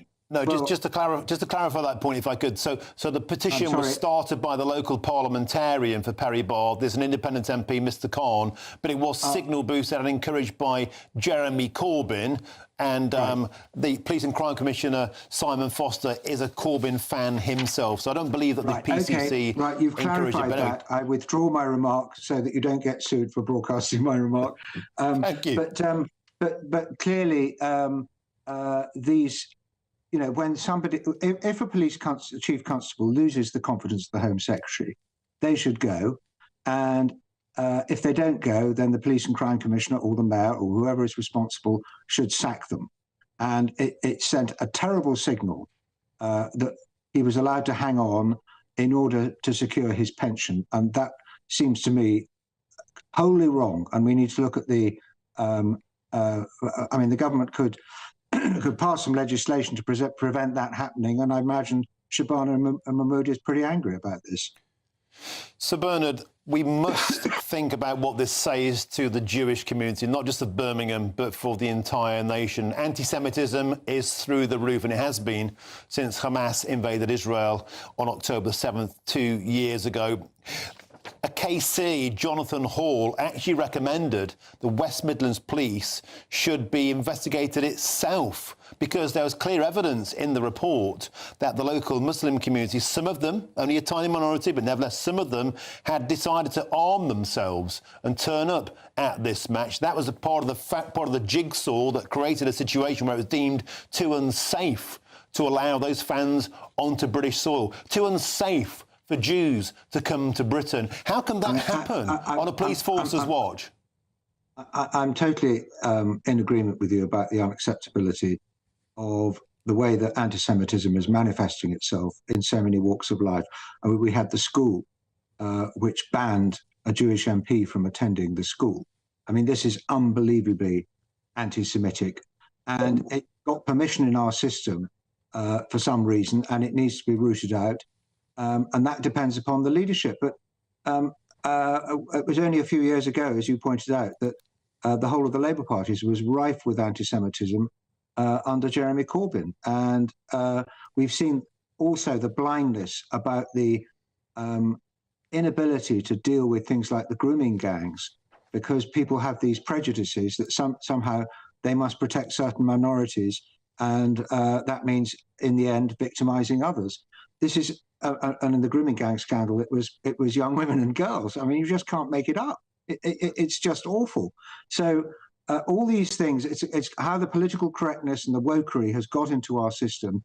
And one of the things we've got to, and it happened under us to an extent, but it's now clear this isn't something sort of, fairly tame and neutral and something to be discussed. It's really something that's got to be tackled very, very vigorously. I think you're absolutely right, because if it doesn't get sorted now, we are going in a perilous place. Perhaps we already are. Thanks for your company. I sincerely enjoy your time. They call this culture wars, as though it's some kind of irrelevant political thing. But this really affects people's lives. It's very important. I think you're absolutely right. I totally agree with you. That's the former Deputy Chairman of the Conservative Party, Sir Bernard Jenkins. Sir Bernard, thank you for your time. Now, still to come, we'll have more reaction on this incredible story that the West Midlands Police Chief Constable, Craig Guilford, he's retired. He's been allowed to walk away into the sunset with a full pension and will face no disciplinary action. An astonishing story. I'll be joined next by Reform UK's Richard Tice. This is GB News, Britain's #1 news channel.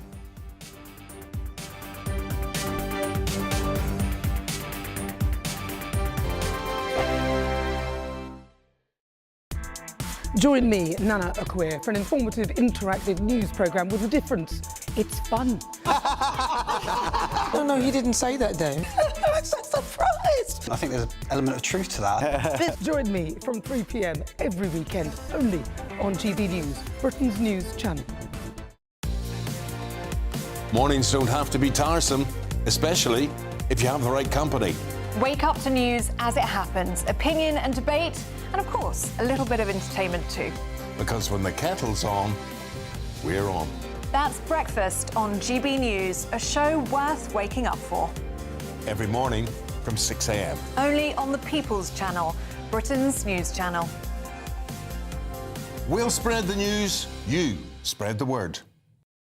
Westminster's full of talk, but out here, it's the real world. Am I allowed to talk now? No, that's it. This is where it matters, real people and real lives.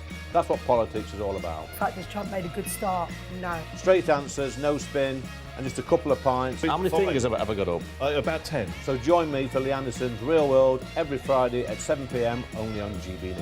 The People's Channel, Britain's news channel. Decisions made in Washington aren't just shaping America, they're shaping Britain too. From migration to global security, from crime to health. Whatever happens in the White House today will be felt in your town or city tomorrow. That's why The Late Show is live from Washington, D.C. Cutting through the politics to show you what it all means for Britain. The Late Show live every night at midnight. Only on GB News. Britain's news channel. Do you trust what you're being told? Good, because neither do I. Those are just facts. I'm Alex Armstrong, and on my show, we'll expose the spin. Well, I want to answer that, because you didn't let me last time, because you always speak over me. The broken promises. To deny that is denying the truth. And the hypocrisy. Needs to stop. You think we can allow? Politics, policy, Parliament. Nothing is off limits. No sugarcoating, no fear of offence, just the truth laid bare. Tune in every Saturday and Sunday at 9 p.m. for Alex Armstrong Tonight, only on GB News, Britain's news channel. Bold. They are under no illusion. Ray. Are you a human trafficker? Boundless. I've had enough of the nonsense, and I'm not afraid to say it. Don't get us on the BBC. Every weeknight, I tear through the headlines. The smell of gasoline. Should we be worried about it? From Westminster madness to cultural war chaos. What I'm going to do now, they are throwing things out the car as we speak. Get ready, Britain. Here we go. Patrick Christie tonight, weeknights from 9 p.m, only on GB News, Britain's news channel.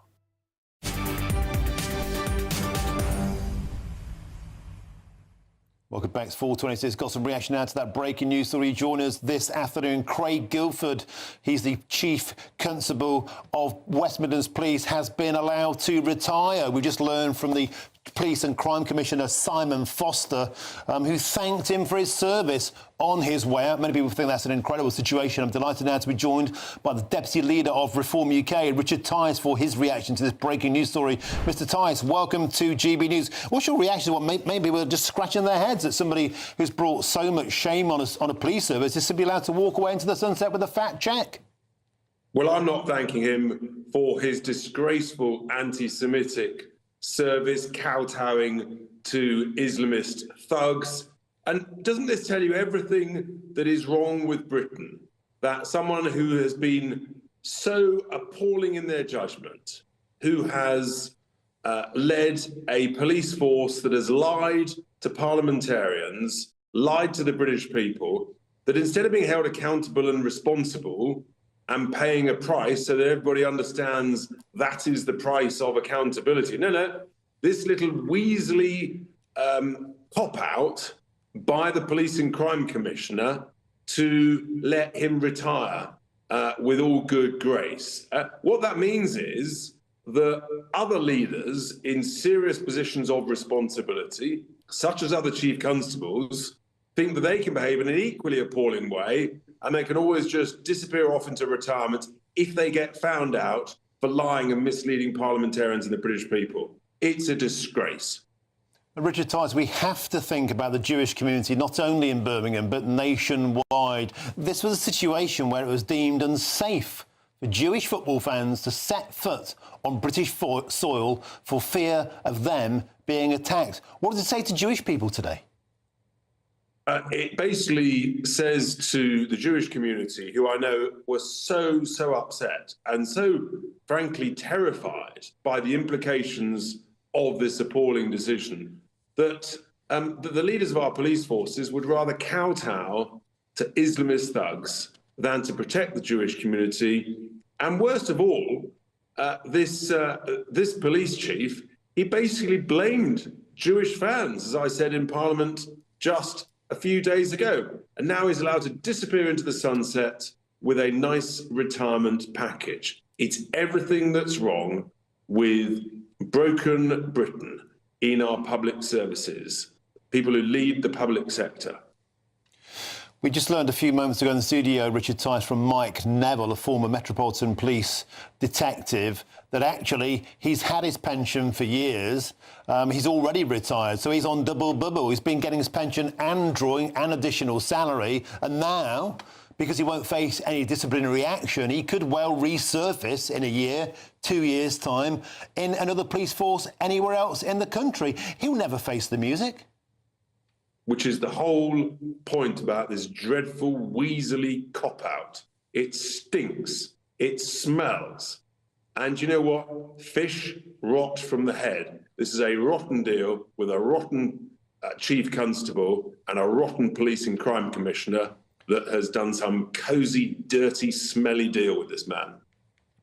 OK, Richard Tice, thanks for your reaction to that. I'd also like to get some reaction from you, if I could. It's the first time we've had the chance to speak to you since that dramatic defection yesterday, of course, of Robert Jenrick from the Conservatives to Reform UK. And GBNews has done some exclusive polling today with our partners at Merlin Strategy, and it shows a pretty clear picture that the British public think that this was a good move for Reform. It was a bad move for the Conservatives. People think that Nigel Farage has come out of this stronger than Kemi Badenoch. People think that it makes people more likely to vote for the Reform Party since that. And the defections from the Conservatives to Reform UK seem to be helping you. It says there 19% of the people are more likely to vote for you now. You must be delighted at these polling findings. Yes, they look extremely encouraging. They back up exactly what we've been hearing, tremendous support. I know people who view it as a very strong signal that it's Reform that's got all the momentum, it's Reform that is continuing to be successful, and people recognise that Reform are the genuine opposition, the real opposition to the Labour Party, and it's Reform that will win the next general election. And in a sense, just yesterday, in a by-election in Gosport, Reform won from the Lib Dems, no less. And I think that tells you the mood of the nation. And Labour's vote just literally disappeared down the plug hole. Can I quickly get some reaction to the war of words that intensified from Kemi Badenoch today? She says, I'm cleaning out the rubbish from the Conservative Party. Of course, talking about the departure of Robert Jenrick. Nigel Farage is doing my spring cleaning for me. He's leaving because he doesn't think he can be the leader, and I won't work with Reform liars. Well, is she going to clean out herself? I don't know. Look, the reality is that Robert is a great asset for Reform. He's experienced, he's wise, he shares our principles, our values, and people have said we didn't have enough experience on the front bench, so to speak. The senior leadership team, we're building that up with additional expertise, and it's great to have Robert on board. And you know, this is someone who could have led the Conservative Party and has essentially realised that for the good of the country, the right thing to do is actually to come and help Nigel become Prime Minister and save the United Kingdom, help grow the economy again, protect our borders, and make our streets safer. What's not to like? Richard Tice, could I quickly ask you one final story we're covering today? Of course, we found out today it appears 29 local councils will not be able to have their elections in May. And are you surprised at all that 22 of those 29 areas are Labour-controlled areas? Do you find it coincidental that the Labour Party seem uniquely unable to carry out elections?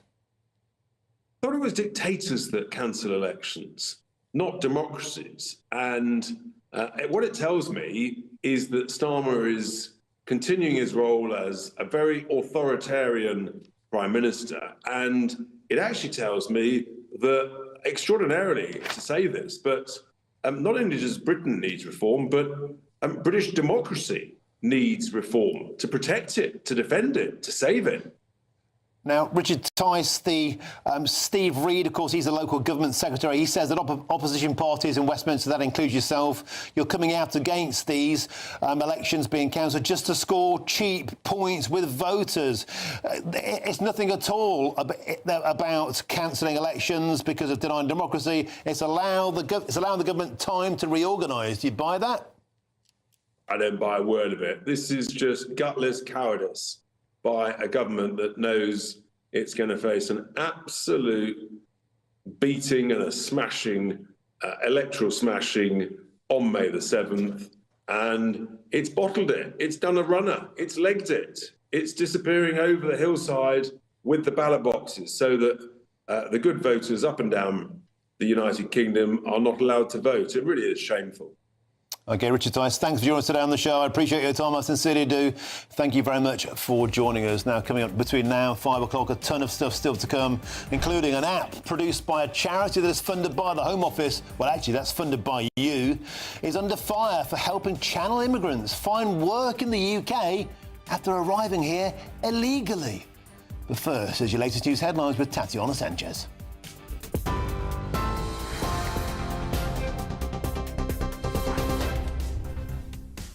Martin, thank you. The top stories at breaking news this hour that West Midlands Police Chief Constable Craig Guildford has announced his retirement after pressure over a decision to ban Maccabi Tel Aviv fans from a match with Aston Villa last year. The Home Secretary saying it's the right thing to do.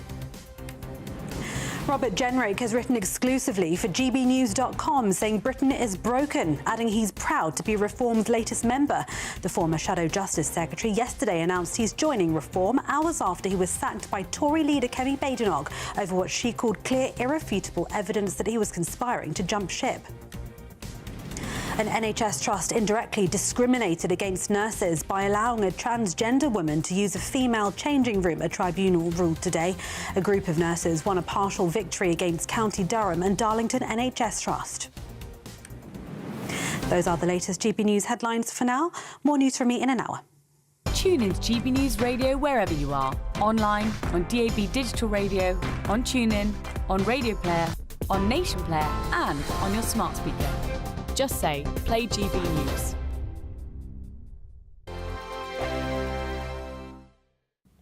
Very good day to you. This is your GB News weather update coming to you from the Met Office. And now as we go through the rest of today, overnight and into tomorrow, yes, there will be some further showery rain around, but it's the mist and fog, the murkiness, which could cause some problems tomorrow morning. And that's due to the fact that the low pressure, which is currently sitting just to the west of Ireland, is actually filling, becoming less intense. So the blustery winds that we've had, particularly across western, southwestern parts today, they will be easing. Overnight then, yes, there will be some showery bursts of rain around, these feeding their way further northeast. Many places likely to see a bit of rain, but quite a few spots staying largely dry. But as I mentioned, it's the mist, the fog, the murkiness that could cause some problems. Temperatures for many not dropping a huge amount, but where we get some breaks in that cloud, clearer skies, allowing for a touch of frost in places. For example, the far north of Scotland could be a bit frosty first thing, and here there could be some patches of radiation fog developing, and that could be locally dense. Meanwhile, elsewhere, yes,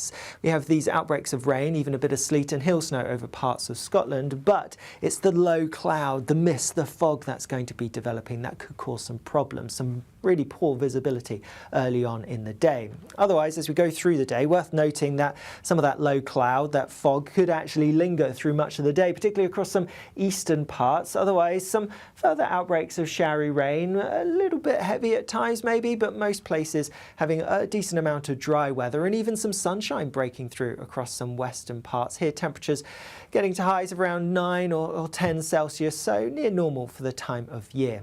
Later on, as we go into the evening, a lot of the showery rain will clear away, so turning drier as we go into Sunday, with a greater chance of seeing some mist and fog again. That could be even denser than on Saturday. Then there will be a bit of rain around on Sunday, particularly across some central areas, and then a mixed picture as we go into next week. Bye-bye. Thank you, Britain, for helping us reach 10 million followers across social media. We are truly honoured to have your trust, one follower at a time.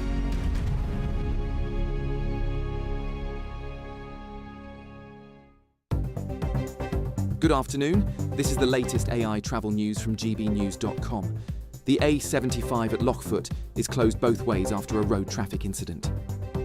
On the M4 eastbound, the junction 32 Corriton off-slip is slow with congestion. On the A34 southbound between the A4185 and the M4, expect delays of around 30 minutes in heavy traffic.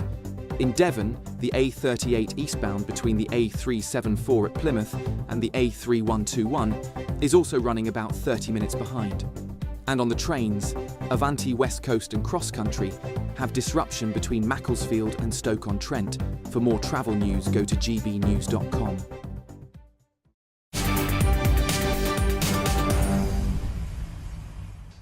Welcome back. Your time is 4:39. You're with me, Martin Daubney, here on GB News on this Friday afternoon. Now, this story is like every day is April the 1st, because an app produced by a charity that is funded by the Home Office, well, actually funded by the taxpayer, because the Home Office is funded by the taxpayer, so you're paying for this, and the charity is under fire for helping Channel immigrants who came here illegally find work in the UK after arriving here illegally on small dinghies. That's right.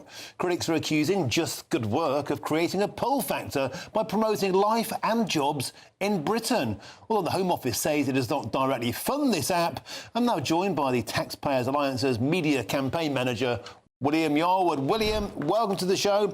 We've known for some time that the lunatics have taken over the asylum system, but to hear that taxpayers' money is going into an app to help illegal immigrants find work, this takes the biscuit.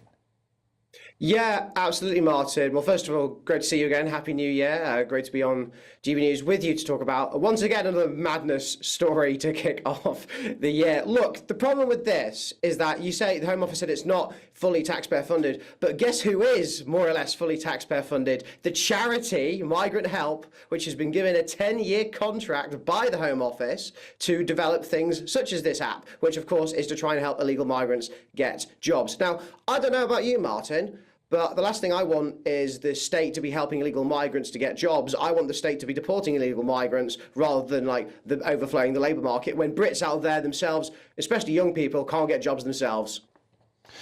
Tell us about the app itself. Apparently, it welcomes people who want to work into the United Kingdom with a relatively high minimum wage and paid time off. It's promoting the country as a great place to come illegally to get work.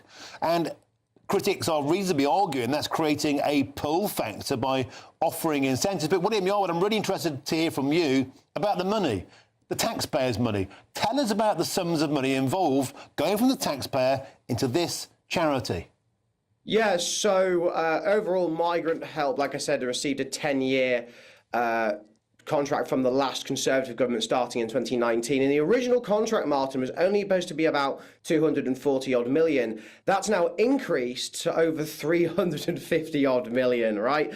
And yet, like we're seeing on the screen right now, their income from government contracts and their income from government grants has consistently going up and up. I mean, £42.77 million from government contracts, while their overall income is about 58.16 million. It's completely crazy and shows you that this is not really a charity at all, but is an NGO, and also a taxpayer-funded NGO at that. And the Migrant Help also, when the last Conservative government was in power, they lobbied for legal action to be taken against the Conservative government over the Rwanda scheme, and yet at the same time we're receiving money from the very Home Office which is implementing that Rwanda scheme. Why on earth is this being funded? All of this needs to be defunded immediately, and I don't see how you can have a proper immigration and border policy when you're funding people like this. It's not the first time that this charity has crossed your desk, crossed your radar, William Yarwood. Previously, I understand it's been used, one of their apps has been used in schools, and they're advising asylum seekers to help them to access housing. Yeah, so that what the contract was originally for. It was to try and advise them to get housing. But because of the amount of money they've got, they've essentially done what we essentially call is mission creep, where they've started to do educational programs in schools. They've started to do things like this, like the app. You know, who knows what they'll do next to try and, you know, make illegal migrants' lives happier in this country. But this is the fundamental problem. Taxpayers' money is going towards organisations that are fundamentally against what the British people want, which is a solution to the legal migration problem. And the solution to illegal migration, Martin, is not getting them housing, is not getting them jobs, it's detaining and deporting them. End of story. William Yarwood, a lot of people would just be astonished, to be blown away to understand that a single penny of taxpayers' money is going into this kind of thing. And that's the graph there of funding over time for Migrant Help. And the one I've labelled there, that is the money from taxpayers. You can see it's simply going up and up and up every single year to the tune of 42 million plus in 1 year alone last year. In America, Elon Musk, Donald Trump made it their mission to DOGE, Department of Government Efficiency, to analyse everything like this, to fully scrutinise how money should best be spent. William Yarwood, are you of a mind that a future government, because the present one won't do it, that a future government should do precisely the same, perhaps choke off this kind of funding? Yes, 100%. No charity that receives taxpayer money or is more or less fully funded by taxpayer money can be effectively called a charity. We believe at the Taxpayers Alliance that if you receive essentially more than 50 to 60% of your income from the state, you should be qualified as a quango, not as a charity, and also to have your charitable status taken away from you. But yes, this needs defunding. For example, Stonewall as well, which has received tens of millions of taxpayers' cash through the years. They need defunding, and they're in real dire straits at the moment. But yes, the migration charity racket, the woke charity racket that is funded by the state needs defunding tomorrow. But like you said, Keir Starmer's hardly going to do it, is he? OK, William Yearwood, sobering thoughts as ever. Thanks for joining us. Always a pleasure, and a Happy New Year to as well, my friend. That's the Taxpayers Alliance's media campaign manager, William Yearwood. Now, a spokesperson for Migrant Help provided us with this response. The Just Good Work app is a global app that existed before Migrant Help contributed. It is designed to help migrant workers understand the laws, responsibilities and cultural expectations of the countries they are travelling to. And a Home Office spokesperson told GB News this. The Home Office does not fund this app and has no involvement in its content. We've had no response yet to their donations to the charity Migrant Help. Well, coming up next, the Labour-run council tells staff to announce their pronouns at the start of the meeting and to sign their emails, sie, ze, them. As always, it's one rule for us and it's one rule for they, them. First, though, is the forecast for some of your top European destinations. Can't wait to get in that sea. Lovely and warm. Just like the feeling of having great travel insurance. All Clear Travel Insurance sponsors GB News Travel Destinations Forecast. The weather's looking unsettled across much of southern Europe as we go through this weekend. Heavy rain affecting parts of Portugal, around the outskirts of Spain as well. Some significant snow building up over the Pyrenees. Even further east in other parts of the Mediterranean, hefty showery downpours with the risk of some thunder. And worth bearing in mind, strong gusty winds are going to lead to some rough seas as well. Staying pretty unsettled for some places as we go into next week. Bye-bye. All Clear Travel Insurance sponsors GB News Travel Destinations Forecast. At GB News, we love to hear from you, our loyal community. So drop us a line at gbnews.com/yoursay. There you can talk to each other and also to the presenters live on air. gbnews.com/yoursay, because GB News is your channel, Britain's news channel. I'm Jacob Rees-Mogg and this is GB News, Britain's news channel. This is GB News, Britain's news channel. Good for your mental health, able to chat to other men about things that are bothering you or just have a natter. The club meets apparently at an Essex pub at 8 o'clock every Sunday. So they should be meeting now. We've sent our reporter down there to see what it's all about. Yes. She's GB News reporter Bethany Elsey, and I think she's there. Bethany, a very good morning to you. What's going on? Good morning to you both. Good morning to you both, and you're absolutely right. Dozens of people have turned out here in Brentwood for this countryside walk to support men's mental health. It is, of course, all set up by the famous entrepreneur Thomas Skinner, who joins me now. And my lovely mate Rob. and Rob Heisey, who is a therapist. Thank you both for joining us. Thank Thomas, you. why have you set up this event? I just feel like, look, listen, like, us blokes don't talk to each other enough. We're always going to work, grafting, looking after the family, but we never talk about us, never look after us. And there ain't nothing out there really around this way for people to sit down, have a little chat, have a cup of tea, enjoy the countryside. Just blokes supporting blokes, that's all it's about, you know what I mean? Nice and early Sunday morning, before you do bits and pieces, and we can relax. And Thomas, it's the second event of its kind. The first was last Sunday. You had about 80 people turn out now. There's dozens more here today. It's a real sense of community here.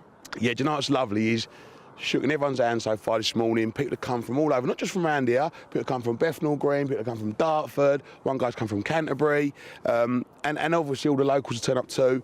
We've got just over 80 people. I think we're going to get more than 100 today, and look, hopefully it grows. The more, the merrier. Yeah, all we just want to look after each other, put our arms around each other, and have a nice walk, and just say, you know what, it's all right. GB News, the People's Channel. Join me, Nana Akwe, for an informative, interactive news programme with a difference. It's fun. No, he didn't say that, Dave.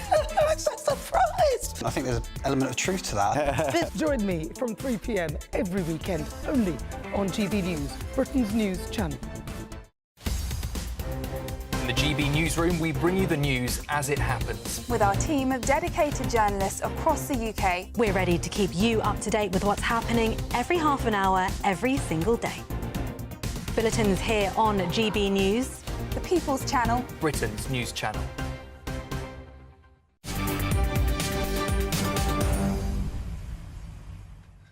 It's almost 10 to 5. I'm Martin Daubney here on GB News now. A Labour-run council in South London has sparked uproar after leaked guidance told staff to state their pronouns at the start of meetings and to add gender-neutral options like ze, zer, them to email signatures and to profiles. Well, joining me now to discuss this is the Director of Campaigns at Sex Matters, Fiona McInerney. Fiona, welcome to the show. Before we get into this individual council, for the benefit of those who don't live in this mad world, what are pronouns and where did they come from?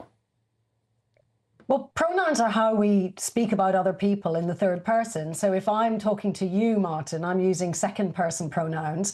But what this is all about is third person pronouns. It's how you describe the person. Now, I would call you he if you were not here. But what this council is telling its people is that it's not up to me, it's up to the person, and that we all have to adopt a set of pronouns that we want to be used about us when someone is talking about us. So it's a kind of imposition of language on us. That's bad enough, but then as you've illustrated, some of these words are nonsense. Ze, zer, what on earth is that? Humans only come in two kinds, male and female, so he and she should be perfectly adequate. And isn't it fair to say that on an individual basis, say if somebody said to me, you know, would you please use this pronoun, I can make a decision based on that. But when you get into the realms of council saying, right, there's a council meeting now, you've got to introduce yourself with your pronouns. And I said, do you know what? I don't want to play that game. The chances are you get a bigger criminal record than Craig Guildford. Well, this is the point, isn't it? A lot of people think that pronouns are a courtesy, that you're just avoiding hurting someone's feelings by acknowledging that you can see that this man is in fact a man and referring to him as he. But I think what's worrying is that it's becoming such an obsession in some workplaces. It becomes a big effort. It becomes a big push. People get punished for not playing along. And then the other question is, if they're getting this precious about pronouns, what else are they expecting their people to do? And I think that the illustration you're showing of a half man, or rather a half suit, half dress kind of toilet sign is a very good example. You know, if you're required to declare your pronouns at work, they're probably also telling men who say they're women that they can use whatever facilities they want. And that is grossly unfair on the women. We've got to say, Fiona, we'll get that picture back on the screen. You say that's a picture of a half man, half woman. I'm actually seeing, maybe it's just me, maybe because it's Friday, I'm seeing a man with something up his skirt.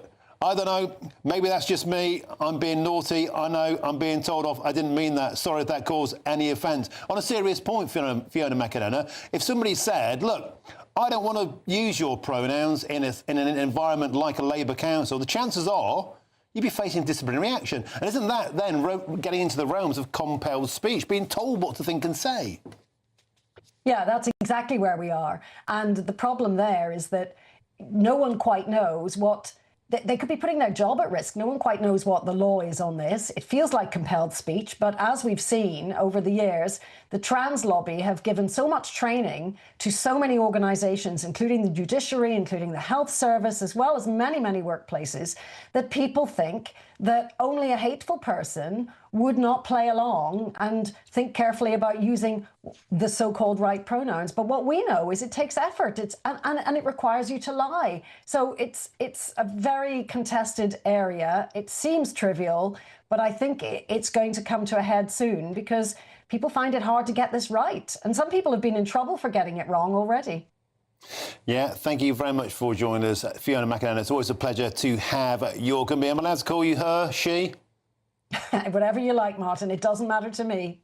Thank you very much. Don't want to get in trouble, do I? I think I've already achieved that during this segment. Fiona McAnna, thank you very much indeed for joining us today on GB News. Now, don't go anywhere, because next we've got an exclusive sit-down interview with the man of the moment, Chris Hope. No, he's not the man of the moment. He sat down with the Tory defection Reform UK, Robert Jenrick. Robert Jenrick sits down with GB News next in an exclusive probing interview. We get more insight into the dramatic defection that seems to have torn the heart out of the Conservative Party. Robert Jenrick sits down with GB News. That's next, exclusively here on GB News. Stick with us, but first, here's your weather.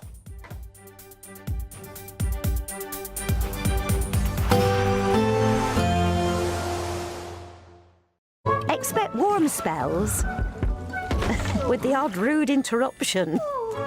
Box Boilers sponsors the weather on GB News.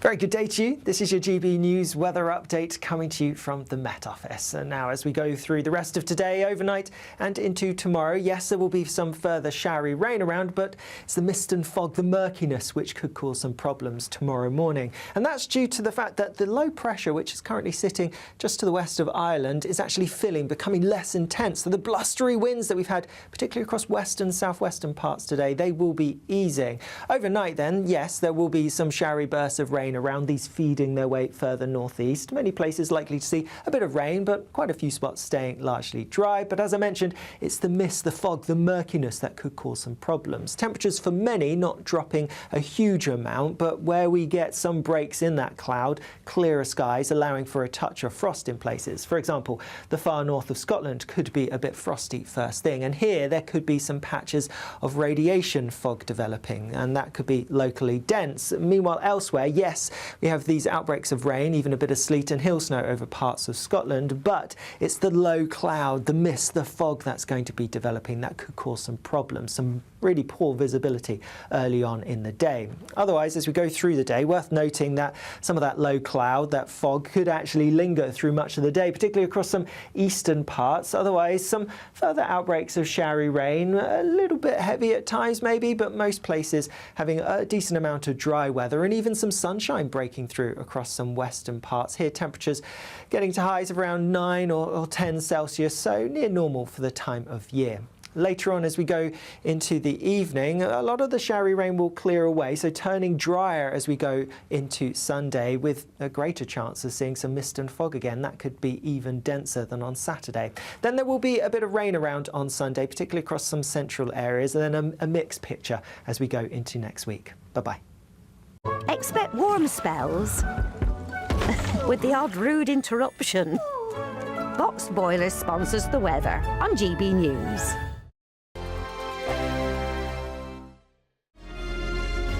Thank you, Britain, for making GB News Radio such a huge success.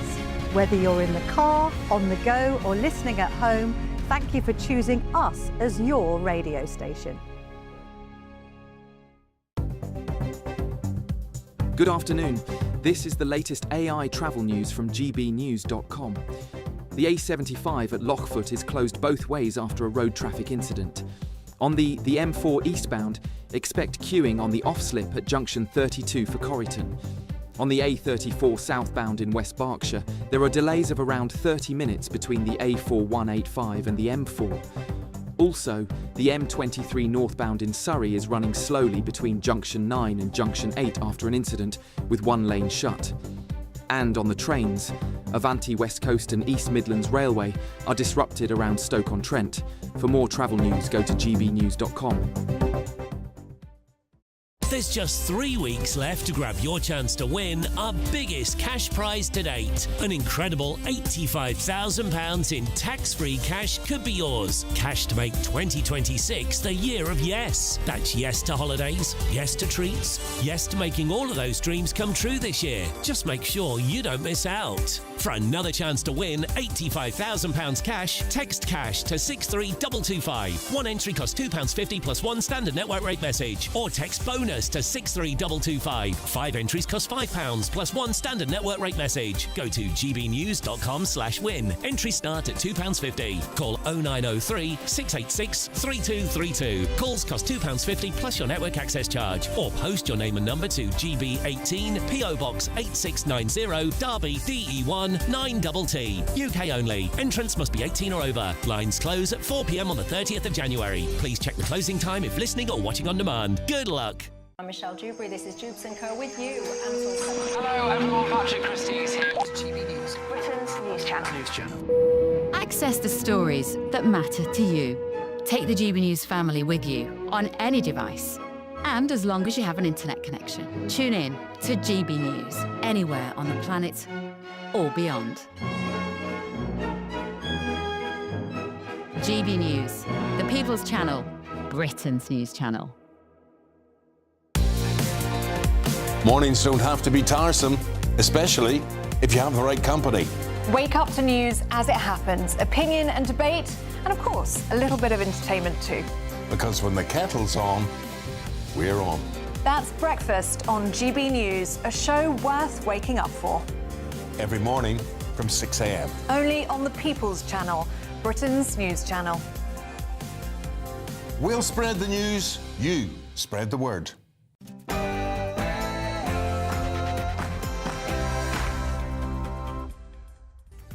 Very good afternoon and a happy Friday. It's 5 p.m. Welcome to the Martin Daubney Show here on GB News. Breaking news for you right this moment. Robert Jenrick has told GB News he wants to unite the right by defecting to Reform UK. And our political editor, Christopher Hope, interviewed him earlier on today, and here it is. Robert Jenrick, thank you for joining us on GB News today. Good to be here. How does it feel waking up this morning as a Reform UK MP? Well, it was a hell of a day yesterday. It was a big day, but I'm very excited. The sun is shining and I'm part of what I think is the most important movement to change our country in a very long time. People know, particularly your viewers on GB News, that Britain is broken. It needs radical change. That is not going to be from the Labour Party. It's not going to be from the Tory Party. The only way to fix our country is to rally behind Nigel and Reform. And I am absolutely delighted to be playing a part. It was striking hearing you say he can be Prime Minister, because he doesn't say much about himself. But to hear you say it was a moment for him probably as well. Well, it's a simple choice for the whole country. The next general election is going to be a very important one. And the public will be presented with Starmer or whichever left-wing non-entity has replaced him by that stage, or Nigel. It's not going to be Kemi Badenoch. It wouldn't have been Robert Jenrick if I was leader of the Tory party. It's a simple choice. It's Nigel or bust. And it was that is why we've got to get behind Reform. And that recognition for you is why you decided to leave the party, not that Kemi Badenoch's doing so well in the polls and now is a stronger position than before the party conference. No. Look, it's a very difficult... Because she's very strong now, isn't she, in the polls, personally? Well, the Tory party is a % or two up from where it was 6 months ago, so I wouldn't overstate that, Chris. But the question for me was, do you continue to put personal loyalty to the Conservative Party, which is very deep? I've been in this party, or was in it, since I was 16 years of age. But do you continue to put that above the national interest? And I came to the conclusion over a period of time that you've got to put the country first. And if you want to get rid of Labour, if you want to fix the country, fix the challenges that everyone's facing right now, people feel poor, don't they? Because their incomes are going nowhere, the bills are rising, out of control immigration, the small boats are still coming, town centres look so down at the moment, crime on the streets, particularly here in London.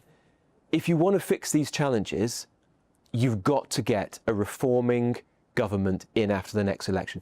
That's not going to be the Tory party. The Tory party is finished, over, kaput.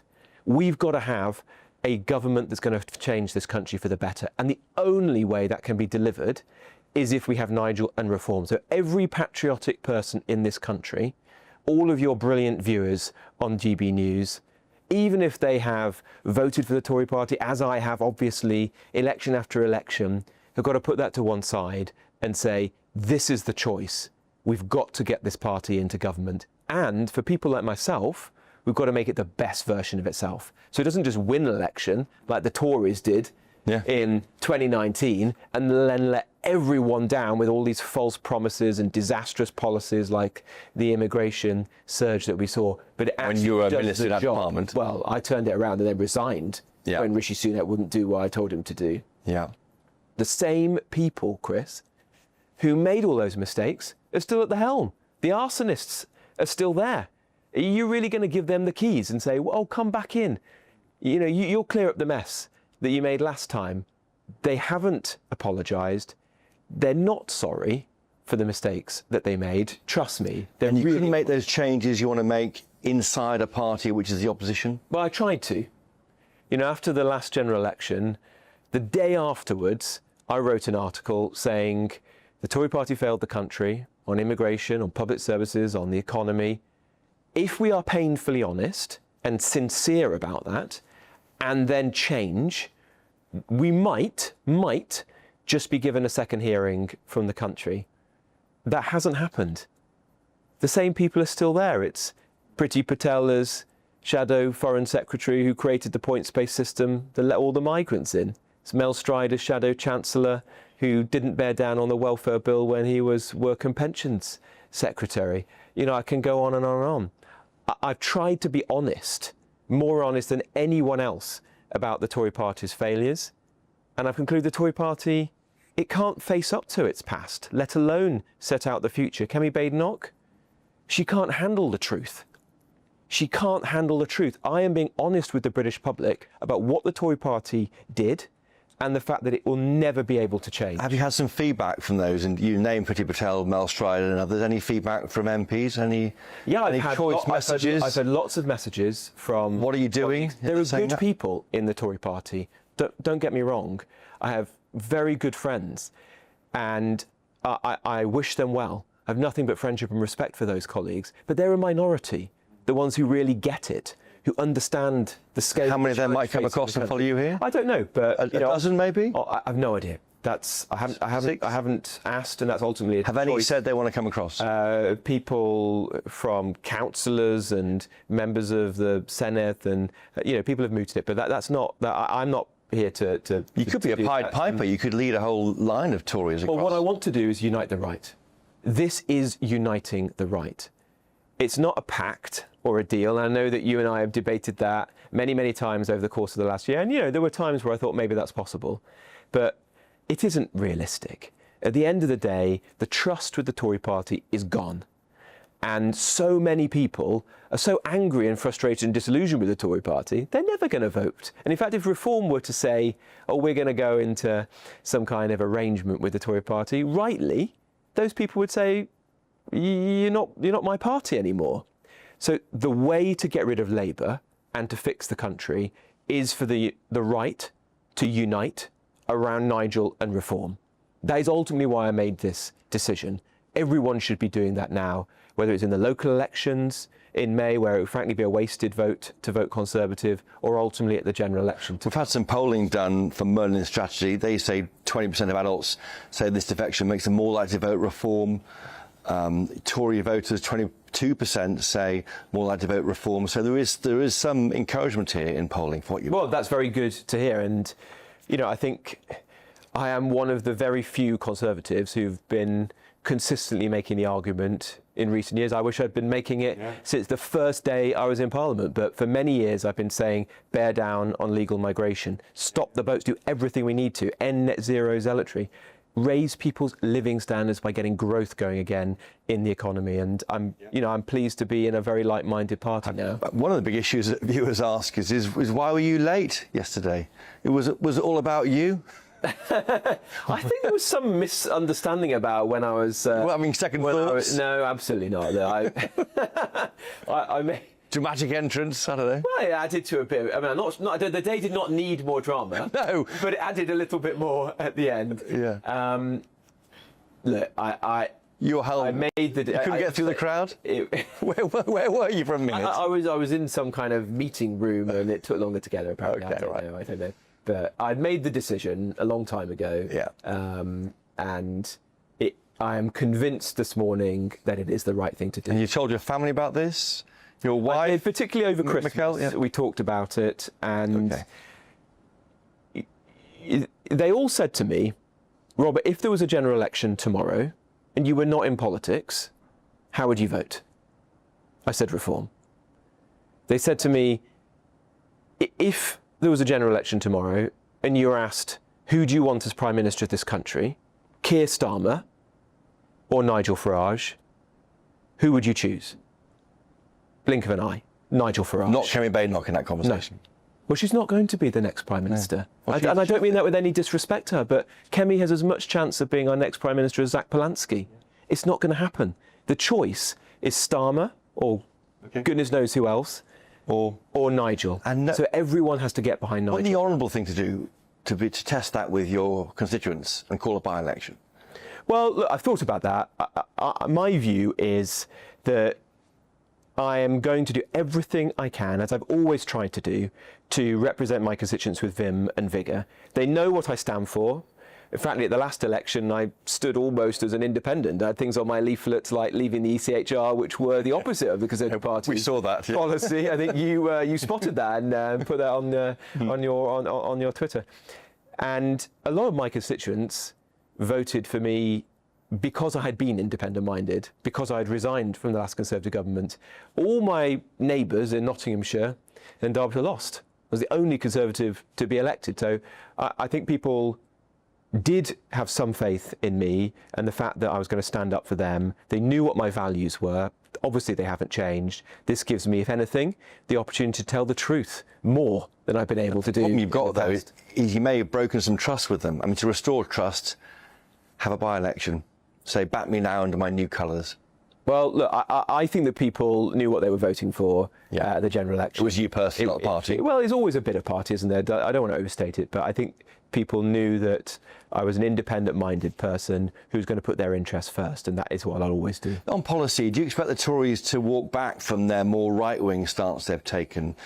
For example, European Convention on Human Rights withdrawal on your leaflet at the last election, committed to by Kemi Badenoch at the party conference last year, based on the Lord Wolfson judgment, a legal document he produced.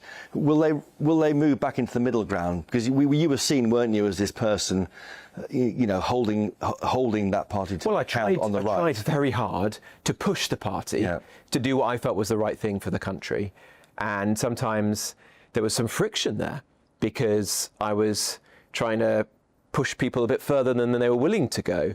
I don't think, and it pains me to say this, but I don't think that it's genuine.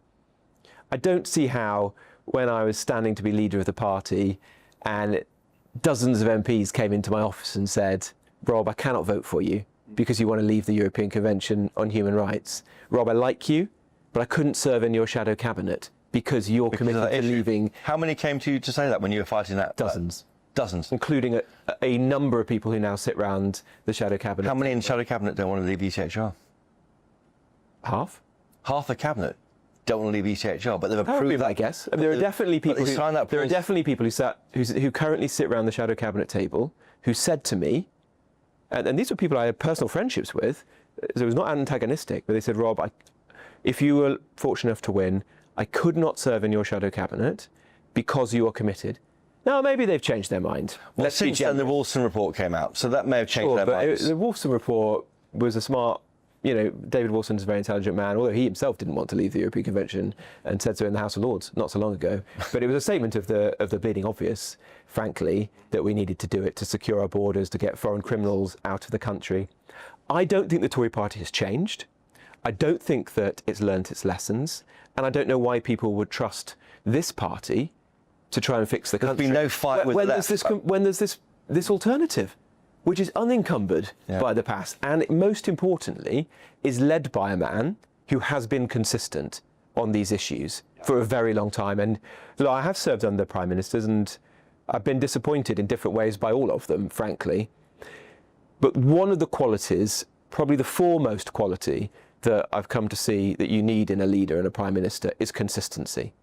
You want to vote for a man knowing what he stands for and that he will do it if he's actually in office. We don't know. I challenge. Well, Chris, I challenge you. We don't know. Will Nigel Farage stop the boats, or will he do everything in his power to try to do so? Yes. Yes, he will. And I could give you other examples as well.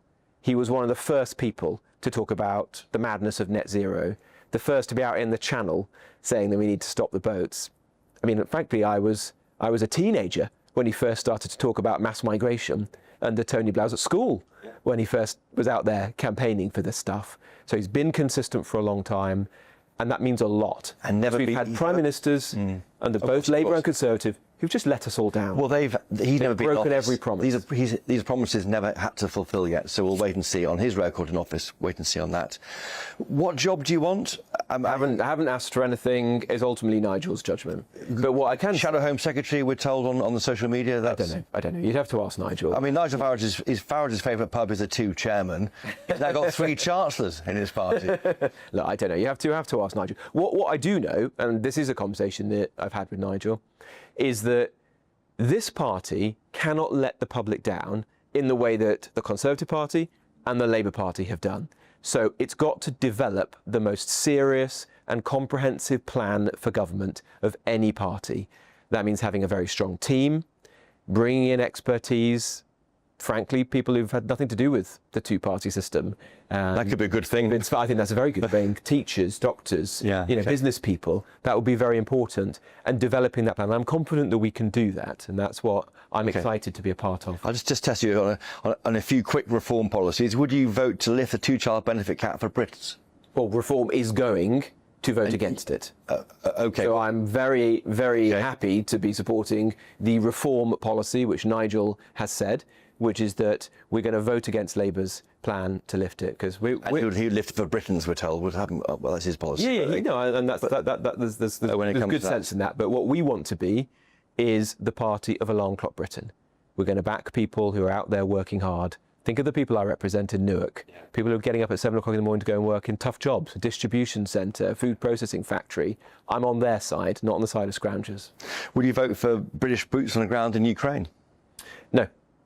I support him. In fact, I've said that consistently for some time. I think I was one of the first MPs to tweet a long time ago saying that I had grave concerns about this, because the point is this: what boots? You know, the Tory party and Labour have depleted our armed forces to the point where there were more members of our army in Napoleonic times than there are today.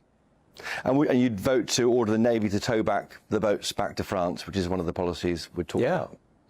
Look, I think you cannot rule out any option to stop the boats. And the public have got to know that Reform will do whatever it takes to end this farce once and for all. Leave the ECHR, scrap the merry-go-round of human rights laws that none of those previous governments were willing to do, detain and deport everyone who comes here. And if you have to do more radical options than that, yes, absolutely. So the next stage in the political life of Robert Jenrick starts today, day 1. Yeah, and I'm very excited to be doing it. Thank you for joining us today on GB News. Thank you very much.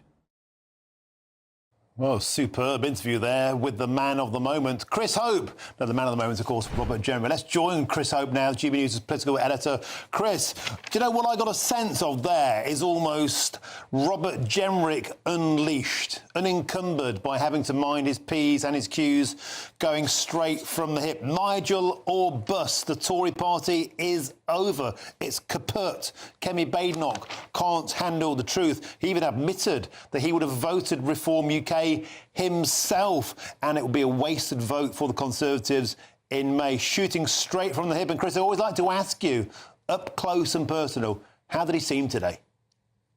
He seemed energised, Martin. He seemed somebody with a weight off his shoulders. I mean, he said there that he thought he decided to vote Reform over Christmas, talking to his family members.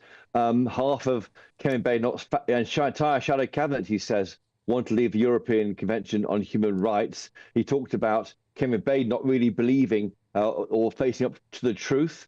He thinks that the next election is between Nigel Farage and Sir Keir Starmer. And that's what Labour figures tell me. They tell me they think it's also between Reform and Labour, and the Tories are being edged out. Now, that is definitely contested by the Tory party. A spokesman has said this to us in the past few minutes in response to this electrifying interview, I think, when he took apart his friends. He's been a party member since he was 16. The party says this: as Nigel Farage has said, Robert Jenrick is a total fraud. That's the Tory party today. They say this: he'll stab his new colleagues in the back, just like he did his former colleagues, friends, and the voters of Newark. Now, they take issue with the claims made by Robert Jenrick. They say that the entire shadow cabinet signed up to the policy of leaving the ECHR. Kemi Badenoch, the leader, will fight the election on that policy. So unless you agree to it, you can't be a candidate at the next election. They also point out that Mr. Jenrick was asked multiple times by many journalists, including on GB News, if he were planning to defect, and every time he said no. So they're trying to make out that he's not trustworthy. He won't put himself up for an election. Labour are watching this all from the sidelines. I mean, they are just wondering who will we be fighting at the next election. Robert Jenrick thinks there is this realignment starting on the right, but he thinks that isn't led by Kemi Badenoch, that is led by Nigel Farage. And it was fascinating as well. I mean, the war of words will carry on, no doubt, for many, many days, weeks and months. But when Robert Jenrick admitted to you there that Kemi Badenoch has about as much chance of being the next Prime Minister as Zach Polanski, again, just withering with the words. But I wonder that this notion, the line that came out there really took me by surprise. You claim that half the Tory cabinet wouldn't even want to leave the ECHR. And is this the problem that we've seen all along with the Conservatives? We saw it with Brexit, Chris. We've seen it on the inability to control immigration while telling the electorate that they will, about net zero madness. At the time was embraced fully, and now they're rowing back on electric cars. So many changes of position that Robert Jenrick here is highlighting the fact that we just don't really know what the Conservative position is, and can they be trusted? Yes, I think there's a question here about the Tory party. I think that the first 2 years of 5 years in opposition, you need to have a fight with someone to define who you are, what you're about. And that fight is an internal fight. We saw that with Sir Keir Starmer taking on the Jeremy Corbyn faction over claims of anti-Semitism and the like, and the Momentum grouping in that party. That's how you forge who you are. You show the public, you know, when I united behind one leader, we've taken on the opponents. Now, I don't understand, and the worry, I think, for Robert Jenrick is that there's been no battle in the Tory party against the left. Why has no one resigned in the party over such a totemic policy of leaving the European Convention on Human Rights? So a lot of lawyers in that party who won't be happy with that. And Robert Jenrick said that, when he stood to be leader, he had many MPs saying to him, I can't support you leaving the ECHR. And that means Jenrick doesn't believe that that's what the Tory party will do if they win power, although that is contested definitely by the Tories. They say they'll fight the election on that policy. But yeah, fascinating times. I mean, we're talking a lot about the right now, not really about Labour. Labour sit there just watching it, calling it, frankly, a psychodrama of the right. But for me, as a political observer, this is a necessary battle that started probably to unite the right against the left in politics. Chris Hogue, what was also fascinating was the polling we did earlier on, exclusive polling, of course, with Merlin's strategy about the defections and what impact they're having in the electorate's mindset. And the overriding notion is the defections are being seen as twice as helpful for Reform UK as damaging. 33% asked said that the Tory defections improves the view of Reform UK versus 17% who says it detracts away from it. And Robert Jenrick there was saying that his own personal involvement in that was to attempt to make Reform UK the best version of it that it can be, to get a bigger landslide, to try and change the country, because a narrow margin will mean endless log jams, and they won't be able to get the country changed as they want to. That's right. In that same research by Merlin's strategy, they found that a third of Brits say Reform taking defections from the Tory party improves their view of the party. Of course, 2/3 don't agree with that, but a third's quite a lot. It's more than Reform is polling at the moment. And only 17% say it worsens their view, 51% say it makes no difference. So I've been thinking for a bit, what's the net gain here for Reform by taking on former Tories? It obviously does gain experience, and frankly, Nigel Farage now has a ready-made successor if he wants to have one. He's been saying to me since before the general election he wants to find a successor. Well, here is one, Robert Jenrick.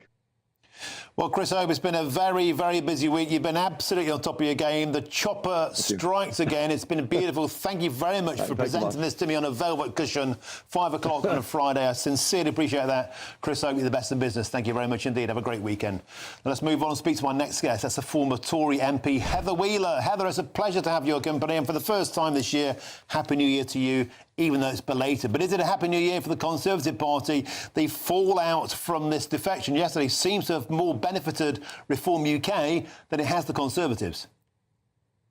I think Happy New Year to you, sir. I think it's a difficult moment. Anybody just dismissing this as fluff and nonsense would be very silly to do that. Clearly, Robert has got a track record in the Tory party, been a cabinet member twice. And so you should not dismiss the strength that he's got, the people behind him that he's got. But actually, where we come to is how on earth all this has happened. And the way he's treated the party by being in talks from September onwards, that's not loyal. He says he's been a member since he was 16. Well, yeah, me too. And loyalty means a hell of a lot to me, and it means a lot to the party members too. But I wonder, we were hearing from Robert Jenrick yesterday and again today, of course, and his issue seems to be that the electorate had a contract with the Conservatives to get things done, to take back control of our borders, to lower taxation, to lessen the madness of the vice-like grip of net zero. And the Conservatives not only didn't deliver on those promises, but things got worse. And so you talk about loyalty. Was the bond of loyalty broken between Robert Jenrick and the Conservatives? And perhaps that's wider reflected with the electorate. Having lived through those last few crazy months in Parliament, the difficulty from the true Conservatives who've been there through thick and thin, it was fascinating how, in effect, Rishi could not get stuff through Parliament. And it wasn't because of the opposition, it was because of people in our party. Personally, I would have taken the whip off them. I would have had it said, enough. You know, we know we're going to be coming up to a general election. You either toe the party line or you go and fight as an independent. I don't care. But we didn't do it. And that is a regret for me. Heather Wheeler, you allude to something really, really important there, and that is a lot of people do think, you know, from Brexit onwards, perhaps even before, the Conservative Party is two parties. A lot of people saying that maybe the next defections from the Conservative Party should be to the Liberal Democrats. If the wet Tories went to their true homes, some might say, then the Conservative Party might actually be allowed to be Conservative. Do you think that's what's coming out of this? Forget about the personality clashes, forget about the war of words and the white noise. Is this actually a battle for the survival of conservatism? Well, actually, I think it probably is. But equally, from the reaction that you've had from our leader, Kemi, I mean, you cannot get a stronger reaction than that. There is no shilling about. We know who the leader is. You either like it or you don't like it. You've got two choices. And if people want to go to the Libs, well, good luck to them. But that's another story. We have got strong people there. We've got really good policies. I mean, I find Robert's timing just utterly bizarre. I mean, we're the party who are on the way up. We're the party where the climbing in the polls. And what a weird thing to do. I'm just hugely disappointed in him. I really am. What do you say, finally, Heather Wheeler, to the notion that Robert Jenrick said there, the Tory party is over, it's kaput, it doesn't matter who leads it, and Nigel or bust is the future? What do you say to that? Unfortunately, or fortunately, Robert is completely deluded. I was at a very, very dear friend's funeral yesterday who'd served the party many, many years as a councillor, ended up as an alderman. And the news had obviously broken before we had the funeral, and people were furious. So we're East Midlands, we're Derbyshire, right next door to Nottinghamshire. But, you know, we helped in the by-election get Robert elected in the first place. We took cars and cars and people over to get this by-election sorted. I'm afraid Robert is just plain wrong. and the party will absolutely fight back. We are the party are on the way up, and I just cannot believe his timing. OK, well, thanks for joining us. It truly is always a pleasure to have your company. Former Conservative MP Heather Wheeler, thank you very, very much indeed for joining us today on GB News. Now, still to come, GB News can reveal migrants are responsible for astonishing 80% of all theft on trains, despite only being 10% of the population. Mind-blowing data from Rob Bates. That's next on GB News, Britain's #1 news channel.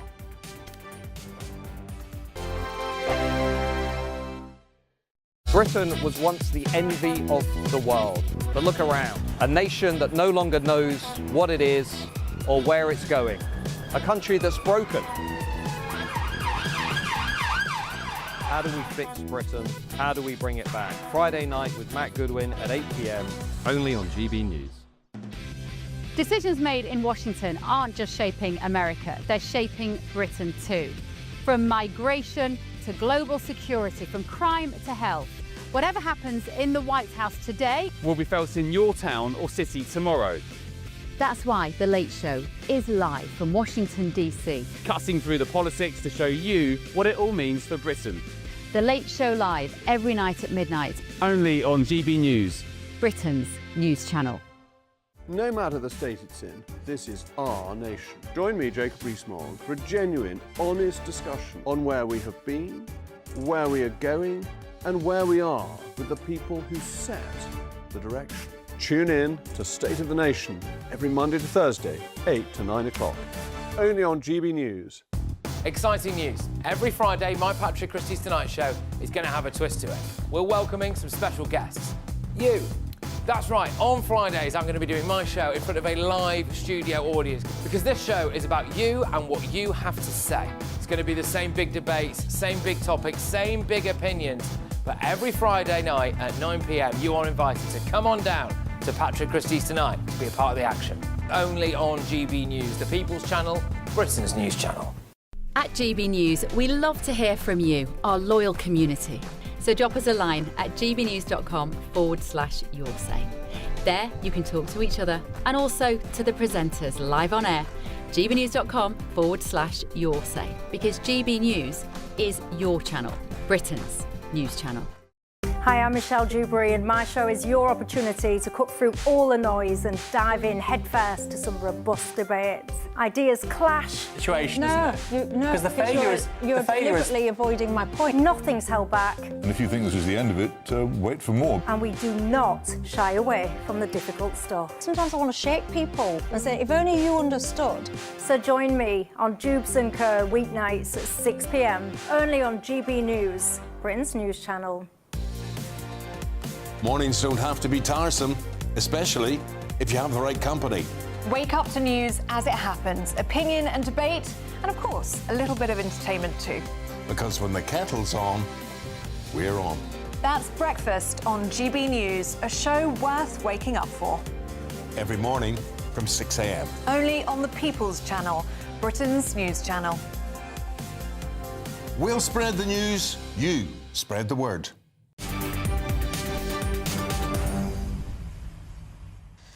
Welcome back. It's 5:31. I'm Martin Daubney on GB News. Now, yet another sensational GB exclusive coming up next because migrants are responsible for an astonishing 80% of all train theft arrests in the United Kingdom. Now, that's according to incredible new analysis from the Centre for Migration Control. Foreign nationals made up 79% of arrests for theft of passenger property on Britain's transport network. And GB News has reached out to the Home Office for comment, but thus far has had no response. Well, let's now speak to the originator of this data, the FOI, it's the research director at the Centre for Migration Control, Rob Bates. Rob Bates, when I saw this data this morning, I could not believe my eyes. And indeed, when I spoke to you, you said the data was so mind-blowing, you thought they'd made a mistake. Tell us all about it. I did. So when this Freedom of Information request first came back in, I went back to the British Transport Police, which is the police force that extracts this information, and said, are you sure this is correct? Because the overrepresentation of foreign nationals when it comes to theft of passenger arrests on the railway network is simply absurd, frankly. It's a rate that's around about 31 times greater than a British national commits or is arrested for those arrests on the railway network, and is clearly a huge problem here. And I think actually the argument here and that stems from this data is that it's not just the big headline crimes that we need to be looking at here. It's those lower level crimes that really impact on the day-to-day life. If you're sitting on a train and you're aware that you're having to hold on to your bag because you're concerned that someone might come and pinch it, this is the impact that we are seeing of an uncontrolled immigration system that does absolutely nothing to vet and to filter out those that might be coming to the UK for bad intentions. And I think the theft argument is one thing, but I think actually the most staggering from the data is the fact that 4 in 10 arrests for sexual offences on railways are conducted by or of foreign nationals, and it's a similar rate for drugs and violence as well. And these are bigger crimes that have more of an impact and can in many cases be life destroying. And I think actually many campaigners, women's rights campaigners, have been pointing out that they don't feel safe on streets, and they particularly don't feel safe on public transport. And I think what we've got here is a little glimpse of the problems. Rob Bates, the data is so mind-blowing. Can you just tell us how you work this out? So you put an FOI, Freedom of Information request, into British Transport Police. It's the number of arrests across the whole network, and then it's broken down by foreign nationals, and then you work out the number of foreign nationals in the population, and you work out the crime ratio that way, right? It's a workaround, but that's all we have, because we don't get the actual per capita crime rate. Is that correct? So we know from the FOI data that 80% of arrests were foreign nationals.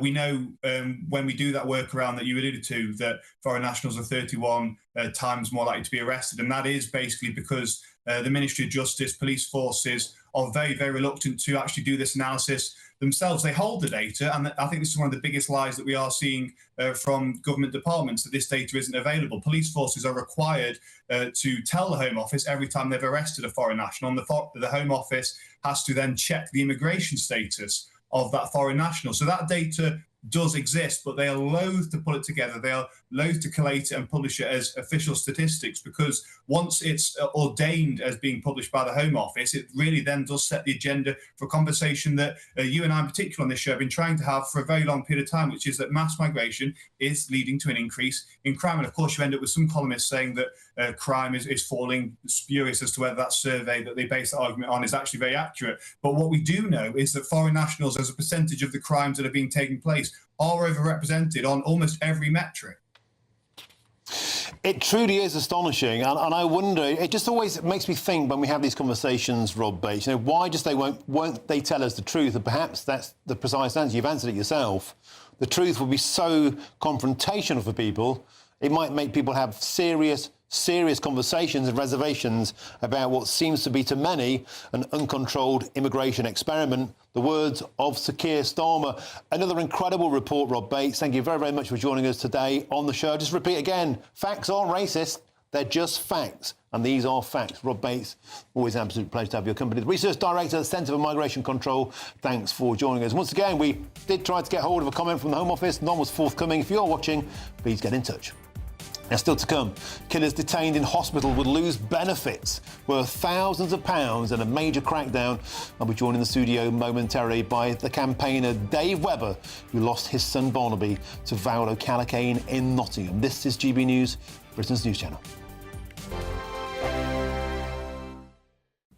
Very good day to you. This is your GB News weather update coming to you from the Met Office. And now, as we go through the rest of today, overnight and into tomorrow, yes, there will be some further showery rain around, but it's the mist and fog, the murkiness, which could cause some problems tomorrow morning. And that's due to the fact that the low pressure, which is currently sitting just to the west of Ireland, is actually filling, becoming less intense. So the blustery winds that we've had, particularly across western, southwestern parts today, they will be easing. Overnight then, yes, there will be some showery bursts of rain around, these feeding their way further northeast. Many places likely to see a bit of rain, but quite a few spots staying largely dry. But as I mentioned, it's the mist, the fog, the murkiness that could cause some problems. Temperatures for many not dropping a huge amount, but where we get some breaks in that cloud, clearer skies, allowing for a touch of frost in places. For example, the far north of Scotland could be a bit frosty first thing, and here there could be some patches of radiation fog developing, and that could be locally dense. Meanwhile, elsewhere, yes,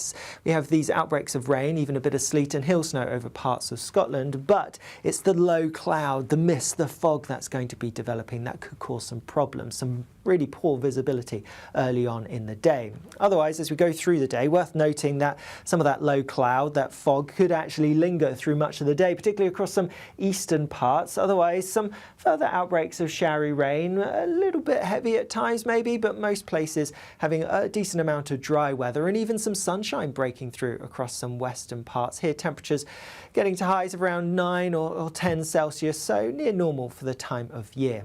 Later on, as we go into the evening, a lot of the showery rain will clear away, so turning drier as we go into Sunday, with a greater chance of seeing some mist and fog again. That could be even denser than on Saturday. Then there will be a bit of rain around on Sunday, particularly across some central areas, and then a mixed picture as we go into next week. Bye-bye. 5 hosts, 5 opinions, 5 fearless debates, 5 unfiltered takes on the day's news. 5 reasons not to be anywhere else on Saturday night. This is the Saturday 5. You got me good there. Britain's biggest Saturday night TV show. It's not a bad brand. Yeah. Uncensored. Very, very racy tonight. On the unpredictable. What did she say? Can you translate it for us? And always entertaining. And how can a country go from being led by William Wallace Saturday nights from 6 p.m. only on GB News, the People's Channel. Britain's news channel. You're going to want to stay tuned, trust me. Britain deserves a newsroom that puts the facts and your voice first. Well, and that's what you get on GB News. Lively debates, lively conversation. And we're not afraid to hold power to account. And each other. So join me, Andrew Pierce. And me, Miriam Gates, for Britain's Newsroom, weekdays from 9:30 on GB News.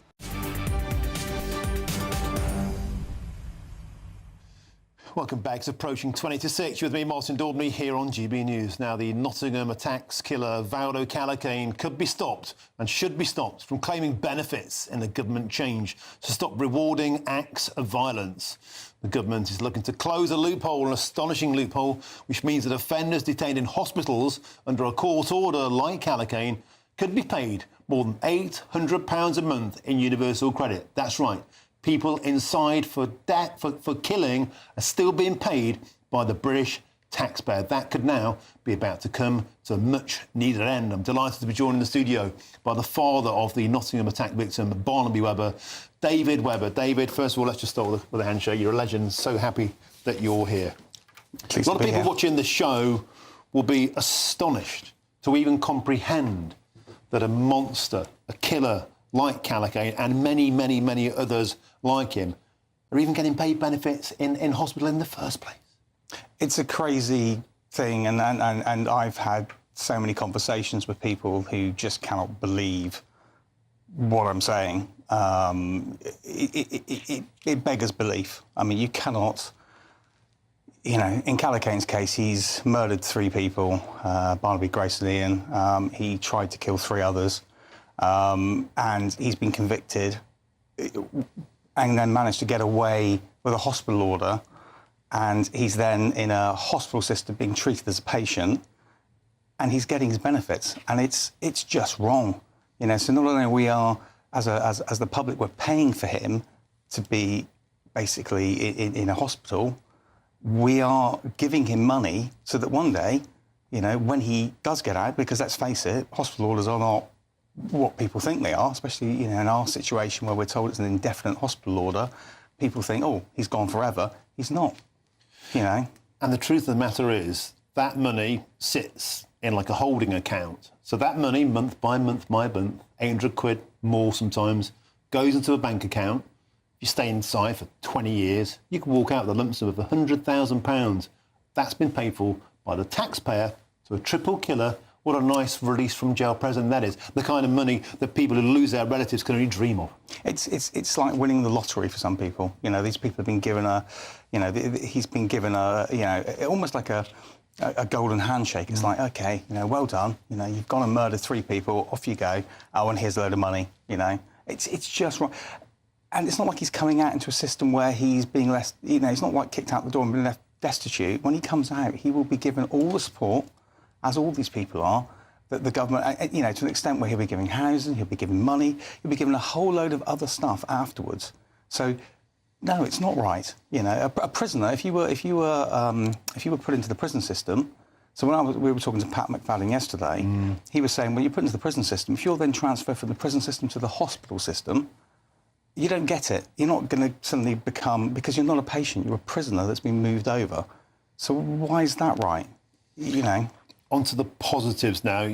You're in London, clearly. So was your wife, Emma. Yesterday you met with senior people from government, including Pat McFadden. Yeah. And it looks like, mercifully, finally, there's been a rare breakthrough of common sense in this government, and they will now be treating mental health patients the same as regular prisoners, which means a cessation to these benefits. In fact, the Welfare Secretary, Pat McFadden, said he'll be acting to right those wrongs. The Prime Minister, Sir Keir Starmer, said it cannot be right that offenders convicted of the most serious crimes continue to receive benefits they don't need at the expense of the taxpayer. Here, we can all agree with that. I know how important it's been for you as individuals, as a collection of close friends brought together by this unimaginable tragedy, to keep fighting for justice. How are you feeling about this huge breakthrough? Do you know, we welcome it. Absolutely welcome it. I mean, it's the right thing. You know, and I think what I would like to say as well, this is something that's for the most serious offenders, as you say. Yes. So the Calicanes of this world, the murderers, you know, the rapists, the people that have done the most horrendous crimes, and then have managed to somehow dodge through a system and get into the, you know, have a hospital order, so that they become patients. This isn't for people that are, you know, this isn't someone who's got mental health issues that goes into the system that needs to have. This is not for them. You know, they still need support, and yes, I would welcome them having that. Mm-hmm. But people like Calicane should not be given that money, you know, and the amount of people that are in that situation, when you're looking at sort of upward towards £15 million a year that's being paid, it sounds like peanuts. But when you then look at the victim support groups that are trying to look after people like me and all the other people that are in that situation that are getting given £5 million a year, roughly, by the government, you're thinking, well, hold on a second, there's a real disparity here. Why are you not giving those people the money so that you can help all these victims that have had their lives turned upside down and destroyed? Why are you not helping them?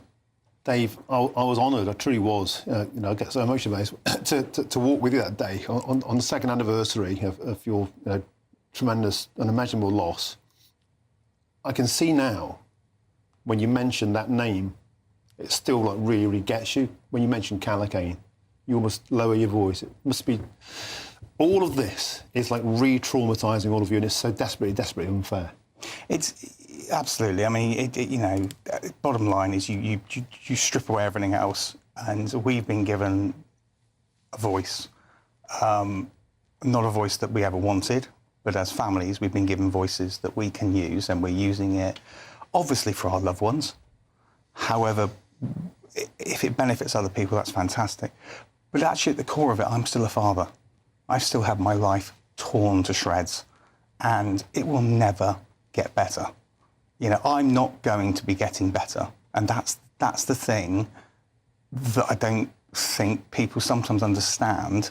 Not in a horrible way, because we all move on. But the cold hard reality is, you know, when I'm listening to the likes of Calicane's family saying, oh, you know, we've got, you know, the brother saying, I've got my brother back, that makes my blood boil, because it's like, I'm never going to have my son back. I'm never going to watch him grow and turn into what would have been the most fantastic boy. You know, the Coates boys are never going to see their father enjoy his retirement. He worked all his life to get there. The Amali Kumas are never going to see Grace become that doctor that she wanted to always become, and that's the bit that, you know, for us is final, and we have to live with that for the rest of our lives. So I think when you come back to these offenders, you know, I use the thing, you know, mental health is absolutely there. I mean, we've all got it. I mean, I have mental health issues now, thanks to this. So I've got that for the rest of my life. Mental health is there, but mental health cannot be an excuse. It has to be a reason. There's not a murderer on this planet, especially a murderer, who's not mentally unwell. You know, they just haven't been diagnosed. If they, so I find it. I think our criminal justice system has to be changed. We have to stop this diminished responsibility rubbish that's going on. and just allowing these people to filter through. David and Emma and Dr. Sanjoy, all of you are doing your very, very bit to make sure it does change. Thank you so much. It's a privilege to speak to you as ever, and please, I'd love to buy you a drink after the show. Fantastic. Thanks, mate. Thank you. This is GBNews, Britain's News Channel. See you soon. Britain was once the envy of the world. But look around. A nation that no longer knows what it is or where it's going. A country that's broken. How do we fix Britain? How do we bring it back? Friday night with Matt Goodwin at 8 p.m. Only on GB News. No matter the state it's in, this is our nation. Join me, Jacob Rees-Mogg, for a genuine, honest discussion on where we have been, where we are going, and where we are with the people who set the direction. Tune in to State of the Nation every Monday to Thursday, 8 to 9 o'clock. Only on GB News. GB News Breakfast, every day from 6 a.m. Have you ever heard of the Vegetable Orchestra? Well, I have. Well, you might have seen King Charles. Yeah, we saw the King. Of course we did, and he was playing his carrot. Well, this is the very orchestra that he played with. So should we have a listen? I think we should. That's what they can do, because believe it or not, they are playing their vegetables to make music. Take it away.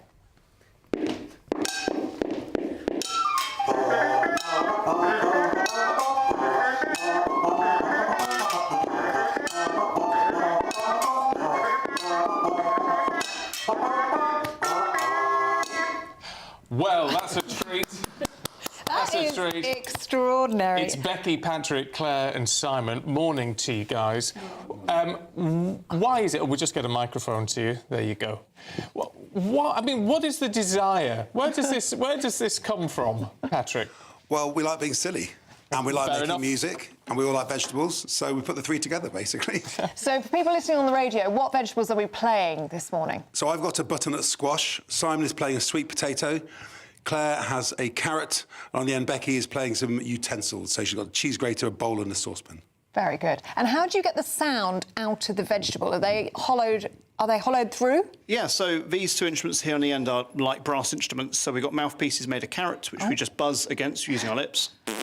And then we've got a carrot recorder, which is made completely like a proper recorder would be made. And it sounds like a recorder. It is just a recorder. Yes, we could hear it from in here. It's in the newsroom. See, what I'm intrigued by is, were you up this morning making your instruments? How fresh are they? Well, I was making it in the kitchen, just here? out there, yeah. So you got a bit of a mess to clean up. That's sorry. fine. That's fine. I'm quite good at cleaning up. GB News, the People's Channel. Britain deserves a newsroom that puts the facts and your voice first. Well, and that's what you get on GB News. Lively debates, lively conversation. And we're not afraid to hold power to account.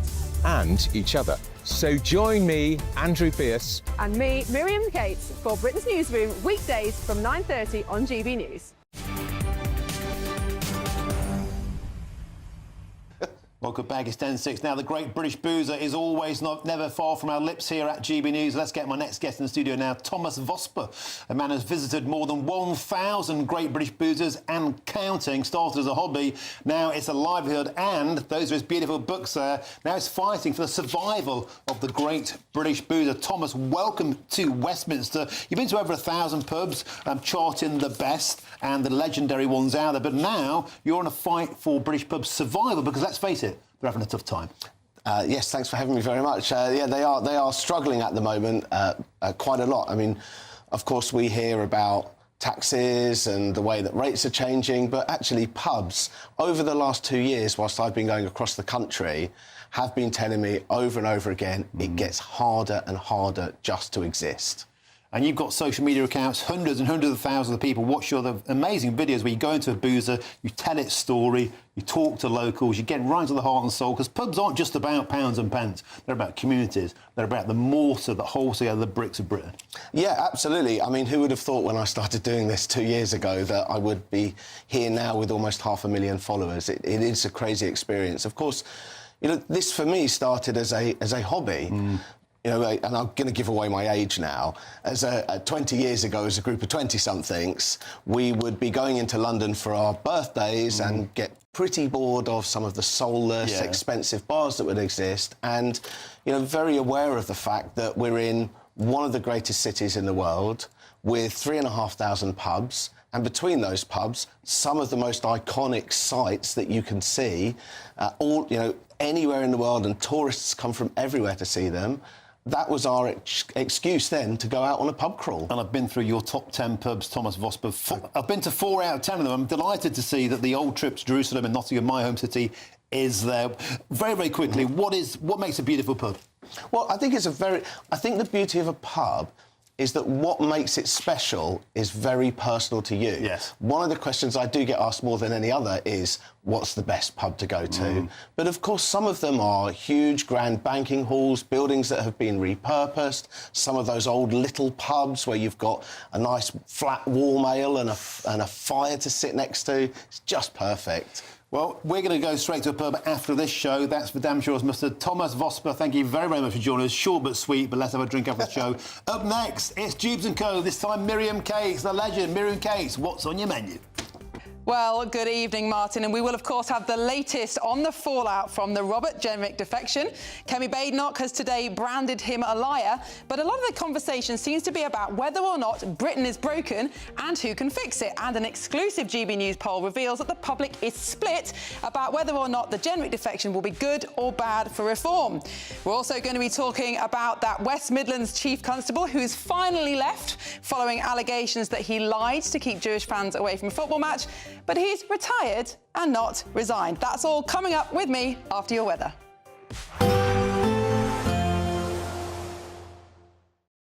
Today, clouds overhead, total zen within. Boxed Solar sponsors the weather on GB News. Very good day to you. This is your GB News weather update coming to you from the Met Office. And now as we go through the rest of today, overnight and into tomorrow, yes, there will be some further showery rain around, but it's the mist and fog, the murkiness, which could cause some problems tomorrow morning. And that's due to the fact that the low pressure, which is currently sitting just to the west of Ireland, is actually becoming less intense. So the blustery winds that we've had, particularly across western, southwestern parts today, they will be easing. Overnight then,